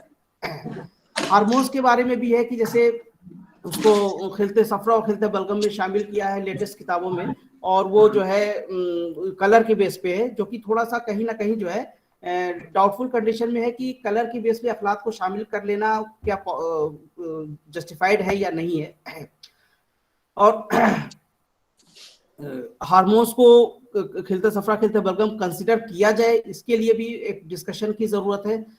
अगर उस लिहाज से देखा जाए हार्मोन्स के जो मैकेनिज्म पे और उसके डिटेल्स पे अगर आप जाए, तो हार्मोन्स बेसिकली वो तो केमिकल मैसेंजर होते हैं। हम एक जगह तो कह रहे हैं कि अखलाक जो है रतूबात है, ये केमिकल मैसेंजर है, और कहीं ना कहीं वो जब सिक्रीट हो रहे हैं तो फिर वो टारगेट उनके दूसरे हैं। उस टारगेट पे भी जो रिसेप्टर कहीं किसी के सेल के ऊपर होता है तो किसी को इनसाइड द सेल वो बाइंड करके काम करता है। तीसरी चीज वो है कि जो हार्मोन्स का अमाउंट होता है वो बहुत ही बहुत लेस अमाउंट में होता है, तो उस लिहाज से इसको रतूबात कह देना, इंडोक्राइन हार्मोन्स को खासतौर से रतूबात कह देना एक करंट सिनेरियो में चैलेंज भी है। इसको अगर कोई मानता है, जैसे इश्तियाक साहब ने किताबों में शामिल किया है, उन्होंने कलर भी शो किया है, अगर इसको शामिल करना है तो इस पे एक रिसर्च एस्पेक्ट से सोचना पड़ेगा कि क्या हम हार्मोन्स को अखलाक से कोरिलेट कर सकते हैं या नहीं कर सकते। डिवीजन तो बात की बात है, first thing is whether it can be correlated और नॉट। सिंपली वे में अगर देखा जाए, जैसे बहुत कॉमन हमने डिजीज दिया है कि अगर मान लीजिए कि आप हाइपरथायराइडिज्म ले रहे हैं, उसके क्लिनिकल मैनिफेस्टेशन कहीं ना कहीं सफरा के उससे जो है, उसके गलबे के सफरा गलबे के उससे जो है कोरिलेट हो जाता है। उसमें जो है हीट, बॉडी हीट बढ़ जाती है, इस तरह की चीजें महसूस होती है, तो ये लगता है कि हाँ कहीं ना कहीं सफरा का गलबा हो गया है। इसके वाइस वर्सा अगर देखें तो जो हाइपोथायराइडिज्म है उसमें भी कहीं ना कहीं जो सिम्टम्स, जो अलामात हासिल होते हैं, दिखाई देते हैं, उसमें ऐसा लगता है कि खिलते बलगम की डोमिनेंसी है। लेकिन ये disease on the basis of the alamat तो कह सकते हैं कि हाँ खिलते बलगम में शामिल है और खिलते सफरा में शामिल है, लेकिन जो है जो T3 या T4 या जो थायराइड हार्मोन्स की बात की गई है, उसको कह देना कि ये खिलते बलगम है या खिलते सफरा है, ये भी बहुत ज्यादा सोचने का वो है, क्योंकि बहुत ज्यादा गौर करिए तो इतने पे हम लोग कोरिलेट कर सकते हैं थायराइड हार्मोन्स को, जो फंक्शनल प्रॉपर्टी है हेल्थ सफरा की, कि वो बढ़ रहा है तो ये चीजें पैदा कर रही है, उस बिहाफ पे तो हम थायराइड हार्मोन्स को किसी यहाँ पे सोच सकते हैं, लेकिन हर चीज को without logic without scientific interpretation सोच लेना ही काफी नहीं है कि हम हार्मोन्स को अखलाक में शामिल कर ले। मेरा अपना जो नजरिया ये है कि hormone should not be included in the अखलाक, लेकिन ये एक नजरिया है, हो सकता है कि कुछ आप लोग के उसमें कुछ ऐसी जहन हो जिससे हम ये चीज मान सकते हैं, या मैंने इसीलिए एग्जांपल दिया है और एक प्रोबेबिलिटी की तलाश की है कि अगर हम जो रंग के एतबार से क्लासिफिकेशन है, उस क्लासिफिकेशन के अलावा मॉडर्न सिनेरियो में अगर दूसरा क्लासिफिकेशन बना ले बॉडी फ्लूइड्स को समझने के लिए, और वो classification based on the functions हो तो सकता है कि उस जिम्न में कहीं ना कहीं हार्मोन्स को हम उससे कोरिलेट कर सकते हैं। ऐसे एक प्रॉब्लम आती है, जैसे हम ये तो कहते हैं भाई कि अखलाक का बहुत मेजर रोल होता है in the diagnosis of the disease, in the treatment of the disease, in the temperament, in the determination of the temperament, ये सारी चीजें अखलाक के ताल्लुक से कही जाती है। और मॉडर्न सिनेरियो में जो डिजीज का डायग्नोसिस है वो बेसिकली या तो अलामात के उस पे है या कहीं ना कहीं इन्वेस्टिगेशंस के उस पे है। अगर देखें तो हम लोग जो डिजीज को डायग्नोस कर रहे हैं वो कहीं ना कहीं कैफियत के डोमिनेंस से कर रहे हैं, कैफियत का वहां पे रोल ज्यादा है। अगर मान लीजिए कि हम किसी मर्ज को डायग्नोसिस ये बना रहे हैं उससे अलामात देखने के बाद कि ये जो है इसके अंदर बलगम की जाती हो गई है, तो वहां पे कहीं ना कहीं बरूदत कैफियत दिख रही है। जरूरत इस बात की है कि हम उस कैफियत या उस अलामात के साथ अगर कोई लेबोरेटरी पैरामीटर तय कर सके कि हाँ अगर खेलते बलगम की ज्यादती है तो ये चीजें भी मिलेंगी। जैसे सपोज करिए कि हाइपोथायराइडिज्म के केस में अगर T3 T4 कम हो रहा है, अगर उसको हार्मोन्स माना जा रहा है, तो एक एग्जांपल मैं दे रहा हूँ कि इस एस्पेक्ट से सोचा जा सकता है कि हम हमारी जो क्लासिफिकेशन, जो डायग्नोस्टिक वो है डिजीज को डायग्नोस्टिक जो पैरामीटर्स है वो बेसिकली वो भी थ्योरेटिकल है वो। और अगर हम मॉडर्न सिनेरियो में बात करना चाह रहे हैं तो हमको प्रैक्टिकल होने की जरूरत है, तो हम अपने थ्योरेटिकल पार्ट के साथ साथ कहीं ना कहीं ऐसे एस्पेक्ट को लाएं ताकि हमें उस थ्योरी को मजबूती मिले।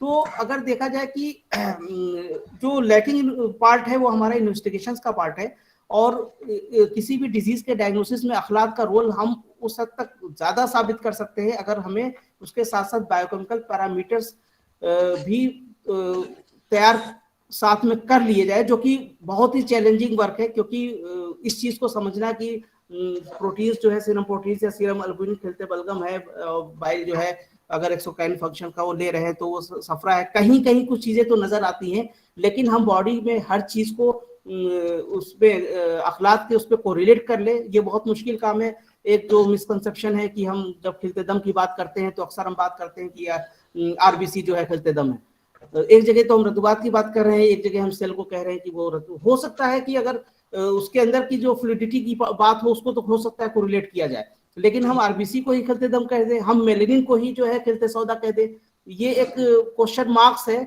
हमारे खुद उस पे। और ये जाहिर सी बात है इसका जो सोल्यूशन निकलना है वो आपस में डिस्कशन से, आपस में इंटरेक्शन के साथ बहुत सारी चीजों पे गौर करके, क्योंकि ये किसी एक आदमी के फैसले से सारी चीजें नहीं हो सकती हैं। जो भी थ्योरेटिकल और फिलोसफिकल चीजें होती हैं उसको साइंटिफिक पैरामीटर पे तय करने के लिए बहुत मुश्किल और बहुत उस तरह की चीजें आती है। अगर डिजीज की एटियोलॉजी की बात करें तो अक्सर वहां पे भी बात की जाती है कि अखलाक के जो है फसाद से अखलाक के अल्टर्ड अखलाक हो गया तो डिजीज हो गई। वहां पे भी ये है कि दो पैरामीटर्स होते हैं, मॉडर्न में माना गया, मॉडर्न वाले तो सीधे उसको माइक्रोबियल और इस तरह से डिवाइड करते हैं, लेकिन अगर हम यूनानी पॉइंट ऑफ व्यू से जाए, यूनानी पॉइंट ऑफ व्यू से देखें तो कहीं ना कहीं एक तो ये था कि अखलाक का इम्बैलेंस हो रहा है, और दूसरी चीज कहीं ना कहीं कुछ अजसाम को माना गया है कि they are also responsible for producing the disease. ये जैसे एक आउटलाइन है कि जब असबाब सित्ता जरूरिया में एक डिस्टर्बेंस होता है तो वो that leads to the abnormal changes in the अखलाक, या कोई फॉरेन बॉडी इंटर कर गई तो उसने अखलाक में एबनॉर्मल चेंज पैदा किया। तो मॉडर्न कॉन्सेप्ट तो सिर्फ इस पे बेस कर रहा है, यूनानी कॉन्सेप्ट बेसिकली इस पे बेस कर रहा है एबनॉर्मल चेंजेस पे। अब उसको कैसे आपको कोरिलेट करना है तो या कैसे मॉडर्न सिनेरियो में उसको समझा जाए, तो जो पार्ट जिस पे वर्क हो सकता है वो ये है कि जो हम बात करते हैं एक जुमले में कि हाँ एबनॉर्मल चेंजेस ये एक्सप्लोर होना चाहिए साइंटिफिक पैरामीटर्स पे। ये एक्सप्लोर अगर हो जाए तो हम कहीं ना कहीं मॉडर्न सिनेरियो के साथ चलने में सक्षम हो सकते हैं, इनके साथ चल सकते हैं। तो डिजीज के कॉन्टेक्स्ट के लिहाज से देखा जाए तो जो डायग्नोसिस हो रही है साइन और सिम्टम के बेस पे हो रही है, जो डोमिनेंस या अखलात के बेस पे हो रही है, कैफियत की बेस पे हो रही है, उसके साथ साथ बायोकेमिकल मार्कर्स की जरूरत है जो डेवलप किया जा सकता है। अगर हो सके तो कुछ चीजें कर ली जाए जो बहुत कहीं ना कहीं खिलते बलगम के लिए बहुत क्लियर कट दिखती है, खिलते सफरा दिखती है, खिलते अगर इस तरह की चीजें दिख रही हैं, खिलते सौदा को की चीजों को, अब मेलेनिन खुद एक बहुत डाउटफुल चीज है, तो हम बहुत श्योरली उस चीज को कैटेगराइज तो नहीं कर सकते, लेकिन अगर कुछ पैरामीटर्स हमको मिल जाए, 2-4 पैरामीटर्स पे मिल जाए, तो हम किसी डिजीज के डायग्नोसिस में जहां अलामात को देख रहे हैं वहां उसको बेस बना सकते हैं, जैसे मॉडर्न सिनेरियो में बनाया जाता है। और अगर हमें मॉडर्न सिनेरियो में सोचना है तो इसको बनाने की कोशिश भी करनी चाहिए। रिसर्च प्रॉस्पेक्ट्स की अगर हम बात करें तो जो चीजें मॉडर्न पैरामीटर्स पे अगर हम जोड़ने की बात कर रहे हैं, तो जो चीजें निकल के आ रही हैं वो बेसिकली ये निकल के आ रही है कि अखलाक की कॉम्प्रहेंसिव एक्सप्लोरेशन की जरूरत है, क्योंकि कहीं पे डिफरेंसेस अतिब्बा के बीच में है, और अगर हम अतिब्बा के बीच में जो डिफरेंसेस हैं, अगर हम उस डिफरेंसेस को ठीक से नहीं समझ पाएंगे या एक फाइनल डेफिनेशन नहीं डिड्यूस कर पाएंगे, तो जब हमें यही नहीं समझ में आएगा कि हेल्थ क्या है, तो फिर हम मॉडर्न सिनेरियो से उस पर कैसे बात करेंगे या मॉडर्न एस्पेक्ट से कैसे उसको हम एक्सप्लोर करेंगे। दूसरी चीज है कि जो क्लासिफिकेशन की बात है, मोस्टली जैसे कहा गया कि वो जो है रुतुबते उरूक और रुतुबते उस पे जो है क्लासिफाई किया गया है कि जो चीजें इंटरस्टिशियल फ्लूइड है वो खिलते बलगम में शामिल है। उसमें इस पे भी रिव्यू करने की जरूरत है। जैसे हमने बताया था कि बहुत सारी चीजें ऐसी हैं कि एक नया पैरामीटर दिया जा सकता है on the basis of the functions also, जो मेरे लग रहा है कि मॉडर्न के लोगों को भी हम लोग की थ्योरी समझने में बहुत ज्यादा आसानी हो, क्योंकि रंग का जो क्राइटेरिया है, नो डाउट इस पे टोटल हमारी डायग्नोसिस बेस्ड है, टोटल सारी चीजें बेस्ड है, लेकिन जो है कहीं ना कहीं वो बहुत मजबूत क्राइटेरिया नहीं है। डायग्नोसिस और डिजीज के ताल्लुक से भी अखलाक के कॉन्सेप्ट को एक्सप्लोर करने के लिए in context with the laboratory parameters उसकी जरूरत है, साइंटिफिक इंटरप्रिटेशंस की जरूरत है, जो पॉसिबल बायोकेमिकल पैरामीटर्स हो सकते हैं उसकी जरूरत है। लेकिन इन सब चीजों को करते हुए ये चीज भी देखना है कि कहीं ऐसा ना हो कि हम अपनी टिप को मॉडर्नाइज करते करते अपनी पहचान को खो दें। इसलिए basically instead of modernising the concept of akhlaq, a prospective approach through deep understanding of the concept of akhlaq followed by intensive search into science linkage, मतलब उसको साइंस मेडिकल साइंस की रोशनी में लिंक किया जाए, ना कि हम अपने सारी थ्योरी को बदल के मॉडर्न साइंस की थ्योरी को एक्सेप्ट कर ले। मेन मकसद मेरा ये चीज है कि हमें अपनी थ्योरीज के वजूद को बचाते हुए मॉडर्नाइज करना है। हम अगर उसके रोल में बैठ जाएंगे तो फिर हमारी थ्योरी भी खत्म हो जाएगी, हमारी अपनी पहचान खत्म हो जाएगी। और और इसके लिए रास्ता खोलेगी और जो कि आवाज है। इन बातों से मैं अपने लेक्चर्स को खत्म कर रहा हूँ। हेलो, बहुत बहुत शुक्रिया डॉक्टर कमरुल हसन लारी साहब। आपने कई उसमें सजेशंस भी दिए, कहीं कहीं मॉडिफिकेशन की भी जरूरत को भी आपने उजागर किया, और कहीं कहीं क्या क्या नीड्स है उन तमाम चीजों को आपने बहुत खूबी रखा है। ऑडियंस में से अगर किसी को कोई क्वेश्चन है, कुछ पूछना है, तो वो अपने माइक को ऑन करके आप सर से क्वेश्चन को पूछ सकते हैं। अस्सलाम वालेकुम सर, ये हार्मोनल इम्बैलेंस के ऊपर आप थोड़ा सा समझाइए। ये हार्मोनल इम्बैलेंस को लेके शायद आपने सुना होगा, मैंने खुद कहा था कि मेरी जो अपनी राय है वो ये है कि अखलाक should not be considered as hormone should not be considered as अखलाक। कहीं कहीं कुछ चीजें जो दिख रही हैं, सब जैसे मैंने एक एग्जांपल दिया था हाइपोथायराइडिज्म की और हाइपरथायराइडिज्म की, कि वहां पे जो हमारे फीचर्स नजर आते हैं वो ऐसा लगता है कि जैसे मानिए कि हाइपोथायराइडिज्म की बात करें तो ऐसा लगता है कि वहां पे कहीं ना कहीं बलगमी हेल्थ की जो है ज्यादती हो रही है, उसके जो असरात की वजह से वो चीजें नजर आ रही हैं। लेकिन खिलते बलगम उसको कह देना on the basis of the alamat वो तो ठीक है, लेकिन हार्मोन के लेवल से हम उसको खिलते बलगम कह दें, जो थायराइड हार्मोन्स है वो एक मेरे ख्याल से चैलेंजिंग वर्क है। चैलेंज, हालांकि बहुत से लोगों ने क्लासिफाई किया है, उसको लिखा भी है, हार्मोन्स को उन्होंने कलर के बेस पे भी क्लियर डिवाइड कर दिया है, जो बहुत आसानी से समझ में नहीं आ रही है कि कैसे येलो और व्हाइट कलर लिख दिया गया है हार्मोन्स के बारे में। क्या हार्मोन्स का कलर ब्लैक या रेड नहीं हो सकता, ये भी एक सोचने की वो है। और इतना मिनिमम अमाउंट में वो सिक्रीट होता है, इतना मिनिमम अमाउंट में सिक्रीट होता है कि उसके बेस पे या उसका जो मैकेनिज्म है वो इतना कॉम्प्लेक्स है, उसके जो क्लासिफिकेशन है वो इतने पैरामीटर्स पे है, तो हम पैरामीटर से जोड़ ले अपने यूनानी कॉन्सेप्ट को, वो थोड़ा सा कहीं ना कहीं चैलेंजिंग है। ले सकता है एग्जाम। सर फिर हार्मोन को हम किस पार्ट में रखेंगे जिस्म के? कंफर्मेशन हमारे जिस्म में या तो हार्ट है या अज़ा है या फिर हार्मोन का बॉडी फ्लूइड्स है, फिर हम हार्मोन को कौन सा पार्ट मानेंगे? देखिए हार्मोन्स को बॉडी का पार्ट, आप बॉडी का पार्ट तो है, कंसीडर तो है, लेकिन पहले तो आप ये जहन में बिठाइए कि हम अखलात किसको मान लें। अखलात को हम कह रहे हैं, 3 चीजें हमने बताई थी जिसपे जिसके जो सयाल पार्ट्स होते हैं उसको ही तो अखलात कहते हैं, जो इस क्लासिफिकेशन आया हुआ है, तो हम उसको फिर क्या करेंगे? आप जो जिसको सयाल कह रही है वो एक तो अमाउंट देखिए, और क्या उसके अंदर बहने की सलाहियत है। बहुत से हार्मोन्स को आप देखिए जब वो एक्ट करते हैं, जैसे आपने उसको क्या कहते हैं, कुछ हार्मोन्स ऐसे होते हैं जो उसी जिस सेल से प्रोड्यूस हो रहे हैं, ऑटोक्रिन जिसको कहा जाता है, उस वो चीज है। एक पैराक्रिन होता है जो बहुत दूर तक नहीं जाता है। तो ये भी तो सोचिए कि अगर सारे हार्मोन्स के अंदर बहने की सलाहियत होती तो एक मैटर पे हम उसको सोच सकते थे, लेकिन जो अखलात की जो सिफत है वो उस पैरामीटर पे सारे अखलात कहाँ आ रहे हैं। अगर रतुबात और उसके सयाल की बात की जाए, जैसे आपने बात की, एक तो ये कि they are the chemical messengers, दूसरे ये कि ठीक उसकी शक्ल अगर मान लीजिए कि आप उसकी शक्ल अगर आप रतब मान रही है सपोज करिए, तो उसके आप मैकेनिज्म पे देखिए कि जो 4 तरह के मैकेनिज्म के जो सिग्नलिंग जो डिवाइड किया गया है, और सिग्नलिंग के हिसाब से उसको 4 पार्ट में डिवाइड किया गया, ऑटोक्रिन होती है, एपिक्रिन होती है, ये पैराक्रिन होती है, इस तरह की चीजें हैं।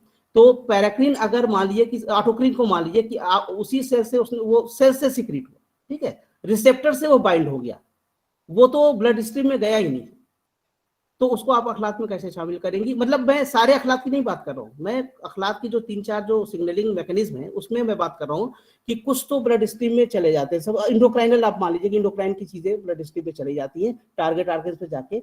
और सबसे बड़ी चीज है कि अखलात का जो हार्मोन्स का मैकेनिज्म है कि वो रिसेप्टर्स के साथ बाइंड हो जा रहे हैं।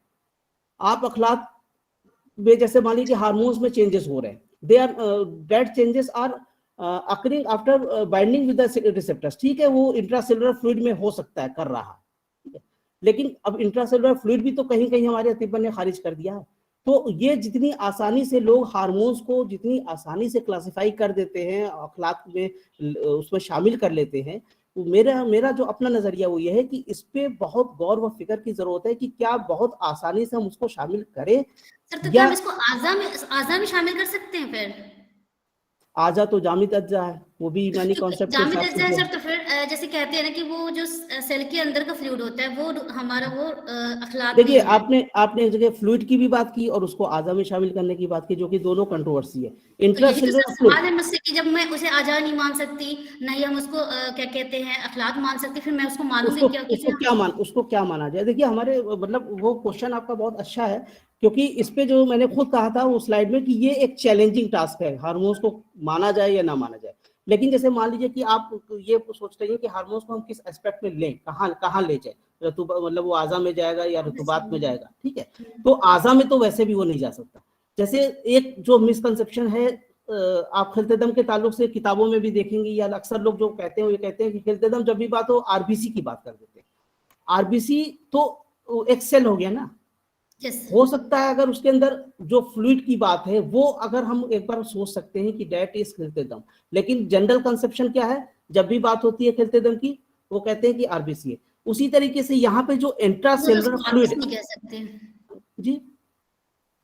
सर सेकंड क्वेश्चन मेरा ये था कि अगर आपने एक सजेशन दिया कि कोई बायोमार्कर होना चाहिए जिससे हम क्लासिफाई कर सके, समझ सके हेल्थ के बारे में। तो कुछ आप इसके लिए क्लू दे सकते हैं कि हम क्या सोच सकते हैं, जो आइडिया मिले हमें कि फर्दर हम देखिए बहुत से काम मैंने महसूस किए कि अलीगढ़ मुस्लिम यूनिवर्सिटी में और एनआईओ में मतलब एक ज़माने से हो रहे हैं, और बहुत सारी चीज़ों को एक्सप्लोर भी किया गया है। कुछ चीज़ें जहन में ये आती है, जैसे सपोज करिए कि हमारा एक कॉन्सेप्ट था जिसपे हमने, और हमारे सुपरवाइजर भी मौजूद है इस प्रोग्राम में, प्रोफेसर मोहम्मद अमीर साहब, एक यूनानी के टिप के कॉन्सेप्ट को लेके हम लोगों ने एक्सप्लोर किया था, और वो टिप का कॉन्सेप्ट ये था कि अखलाक की पैदाइश जिगर में होती है। ठीक है, तो हम लोग का क्या कर सकता है कि अगर जिगर में जो चीजें पैदा हो रही है, अब हम यहाँ पे थोड़ा मिजाज के ताल्लुक से आ रहे हैं कि ज्यादातर जो काम हुआ वो ये हुआ कि मिजाज के ताल्लुक से हम कुछ पैरामीटर्स डेवलप कर ले।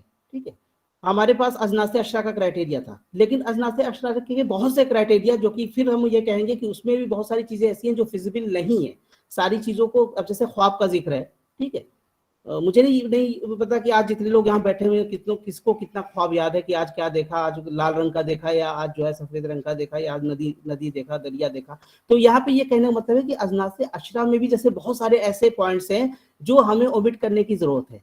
तो वहां पे क्या जरूरत थी, वहां पे ये था कि कुछ बायोकेमिकल पैरामीटर्स तय किया जाए, और जिगर को हम लोगों ने इसलिए फोकस किया था कि जिगर जो है चूंकि वो सीट प्रोडक्शन ऑफ द अखलाक है।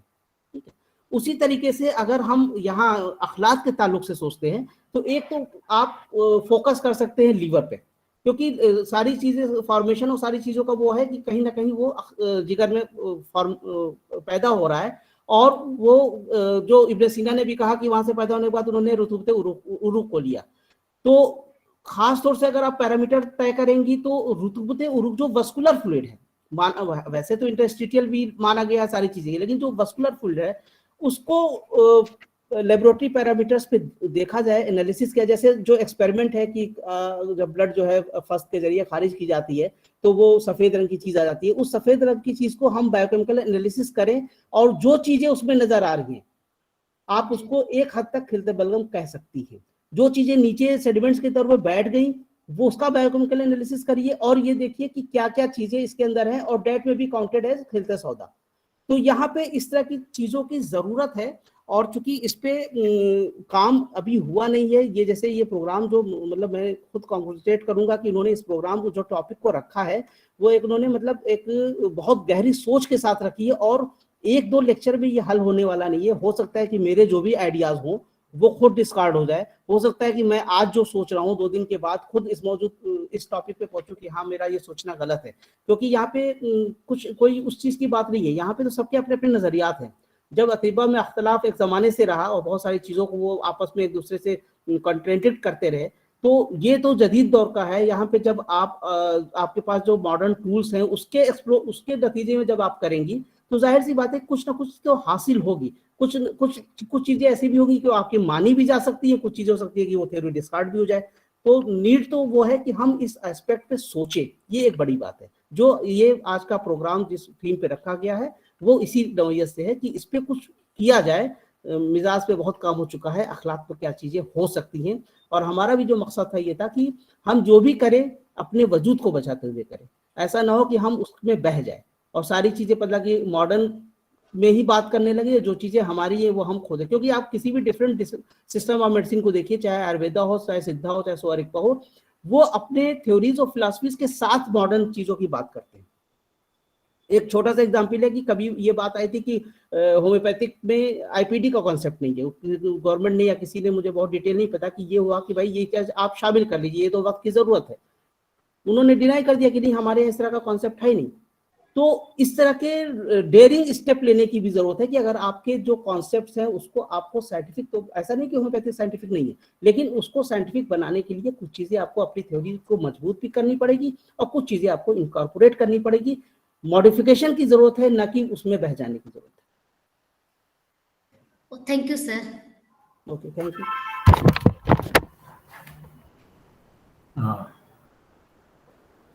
अस्सलाम वालेकुम। जी तनवीर साहब बताएं। अगर एक सवाल परमिट हो होस्ट की तरफ से तो मैं पूछ लूं।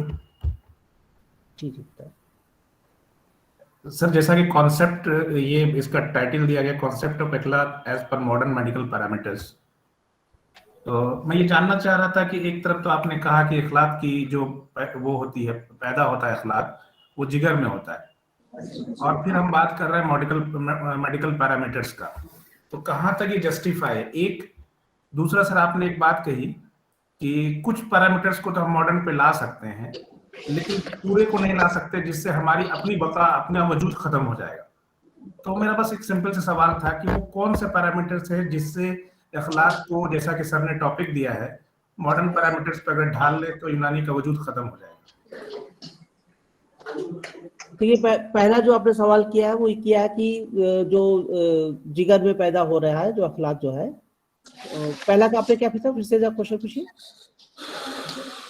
हेलो। अखलाक की पैमाइश जिगर में होती है जी, ये कैसे हम इसको जस्टिफाई करेंगे मॉडर्न पैरामीटर्स पे? दूसरा ये कि वो कौन पैरामीटर्स है जिसको अडॉप्ट करने से अपना यूनानी का वजूद खत्म हो जाएगा? देखिए पहला ये है कि जो अखलाक की पैदाइश जिगर में होती है, ये बेसिकली इसको साबित करने की जरूरत नहीं है। बहुत सारी चीजें, जैसे यूनानी में जब आप यूनानी लिटरेचर्स को देखेंगे, और हमने जो नया डेफिनेशन, एक तरीके से नया डेफिनेशन किया हमने, तो तीनों लोग को एकोमोडेट करके एक चीज एक प्रपोज किया है। उसमें मैंने एक लफ्ज लिखा है, primarily produced in the liver. तो ये चीज चेंज करने की जरूरत है कि हम ये चीज बिल्कुल ना माने, क्योंकि बहुत से फ्लूइड्स, अखलाक का बहुत सा हिस्सा ऐसा है जो दूसरी जगहों पे भी बन सकता है। लेकिन अतिब्बा ने क्या कहा है कि उन्होंने ये माना कि जो मतलब जो फ्लूइड हासिल हो रही है जिसकी तरफ मेटाबॉलिज्म जो फर्स्ट मेटाबोलाइज्ड हो रही है, ठीक है, और फिर वो मस्कुलर फ्लूइड में शामिल हो रही है, तो वो अल्टीमेटली जो गिजा से जो अखलाक की पैदाइश होती है और गिजा का सारा का मेटाबॉलिज्म जो हो रहा है वो लीवर में हो रहा है।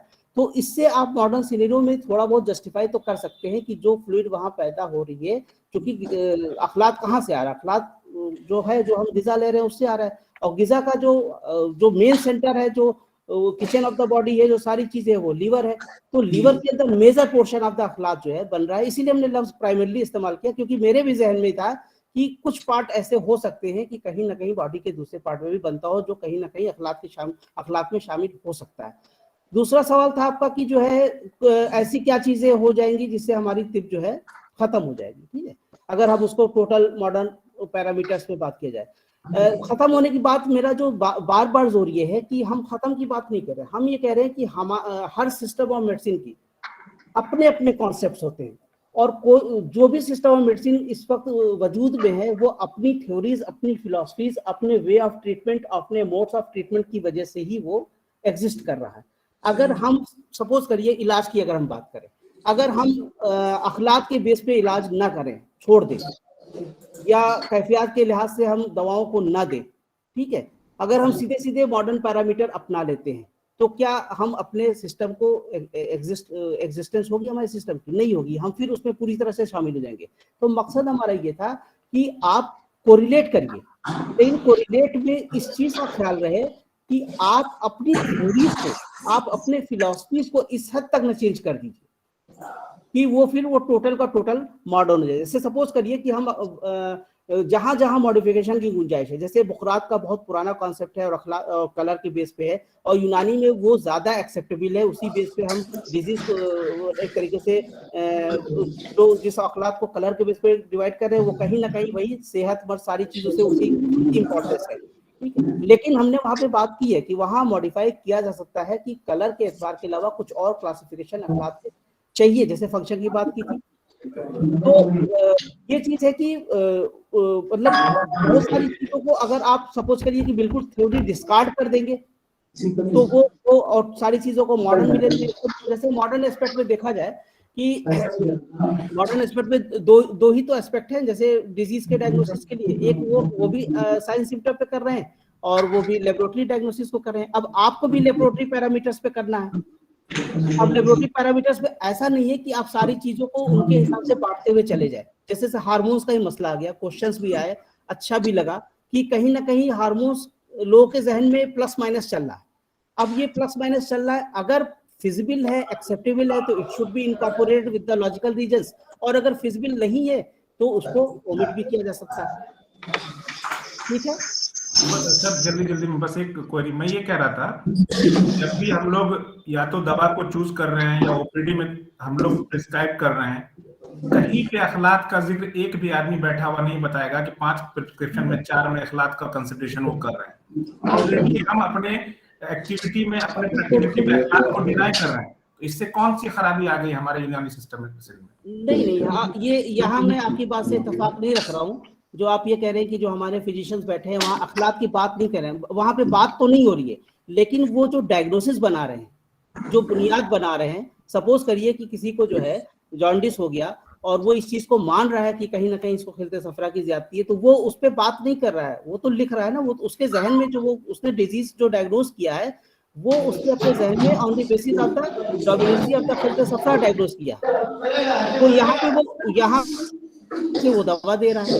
या बहुत सारी चीजें आपको लग रही है कि ये बलगमी अमराज में शामिल है, तो आपने उसको मुंजिज़ बलगम और उससे वो अतिब्बा जो कर रहे हैं वो डिजीज जो डायग्नोसिस की जो आपने बात की डायग्नोसिस, तो वो अलामात और उस पे ही कर रहे हैं, साइंस सिम्टम्स पे ही कर रहे हैं, और वो साइंस सिम्टम्स कहीं ना कहीं अखलाक के डोमिनेंस के एतबार से कर रहे हैं, लेकिन डोमिनेंस के एतबार से कर रहे हैं। लेकिन वहां पे मैंने भी वो जो बात कही थी कि इसको करने को तो किया जाए, लेकिन कहीं ना कहीं लेबोरेटरी पैरामीटर्स जिस तरह से मॉडर्न मेडिकल में है उसको प्रपोज करने की जरूरत है, उस पर सोचने की जरूरत है। इस चीज पे अभी काम नहीं हुआ है कि हम डायरेक्टली इस चीज को कह दें कि फला चीज खिलते बलगम में है, ये चीज खिलते सफा में है। यहाँ पे डिड्यूस करने की जरूरत है, वर्क करने की जरूरत है, और ये चूंकि पीजी डिपार्टमेंट आया है, एक कुछ चीजें अगर एक्सप्लोर की जाए और कोशिश की जाए तो हो सकता है कि वो चीजें निकल के आ जाए। जुमा के वक्त पे ऐलान कीजिए। ठीक है, चूंकि आज जुमा है तो मैं अपने प्रिंसिपल प्रोफेसर तबरेज अख्तर लारी साहब को दावत देता हूँ कि कंक्लूजन मार्क्स दे। प्रोफेसर तबरेज अख्तर लारी साहब कंक्लूजन बाकी है। Thank you. आज सर का बहुत ही स्पेसिफिक लेक्चर था, क्योंकि कुलियार डिपार्टमेंट ने एक ऐसा सब्जेक्ट रख दिया है, दिस इज द बर्निंग या पिंचिंग कहें जो कहें, ये सारी यूनानी फैटर्निटी को, पर्टिकुलरली यूनानी में जो नए लड़के आ रहे हैं उनको जरूर होता है। आई फील जो है, तो ये तो जस्ट एक प्राइमरी लेक्चर है, just we are gathering the different views जो है क्या है। It is not the conclusively जो है रिमार्क्स या conclusively decision according, we are not the in capacity to the decide the phenomena या फंडामेंटल्स ऑफ द यूनानी जो है या change to the Unani of the medicine. We are here only to gather to discuss जो है different speakers knowledge जो है, and then we will जो है कंक्लूड ए कंक्लूडली नोट आज, जैसा कि सभी सेमिनार में होता है, एक रिपोर्टरी बनाएंगे हम लोग, आप रिपोर्टरी बनाएंगे, और देन उसके ऊपर फिर हम लोग उनमें से एक्सपर्ट लोगों का जो है फिर से 2, 3, 4, 10 लेक्चर्स ऑनलाइन सेमिनार्स करने के बाद तब हम लोग एक कंक्लूडरी नोट्स पे पहुंचेंगे कि इनमें से किस पैरामीटर्स को जो है हम लोग लें कि आसानी से नियर टू द जो है, जैसा कि सब्जेक्ट है हम लोगों का concept of the clock edge modern medical parameters जो है, नॉट द जो है सिनारियो का, ये सब्जेक्ट नहीं है सेमिनार का, how to change the Unani system of medicine as per modern medicine. I only जो है know the what is the concept of the Unani system का, अखलाक का जो कंसेप्ट है यूनानी मॉडर्न लैंग्वेज में से कैसे समझा जा सकता है, नॉट डिफाइन नहीं किया जा सकता है, लफ्ज यहाँ डिफाइन नहीं लिखा हुआ है। वी आर जो है जस्ट डिस्कसिंग जो है कि किस तरीके से मॉडर्न सिस्टम ऑफ मेडिसिन के लैंग्वेज में इसे हम लोग समझ सकते हैं, what will be the ABCD of that subject जो है।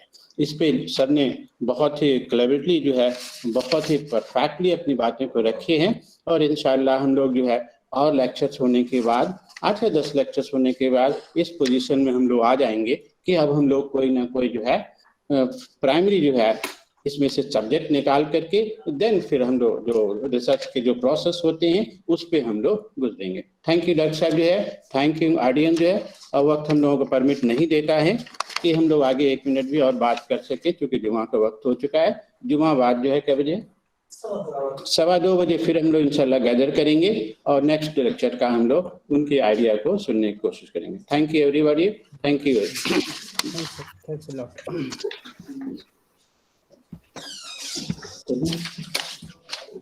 एक रिपोर्ट बनाएंगे मिलके आप लोग अपने लैंग्वेज में, उर्दू में, कोई जरूरी नहीं है अंग्रेजी में होता। जिस लैंग्वेज को आप यूज करते हो उस लैंग्वेज को हमेशा जो एक्सप्रेशन ऑफ द आइडियाज को उसी लैंग्वेज में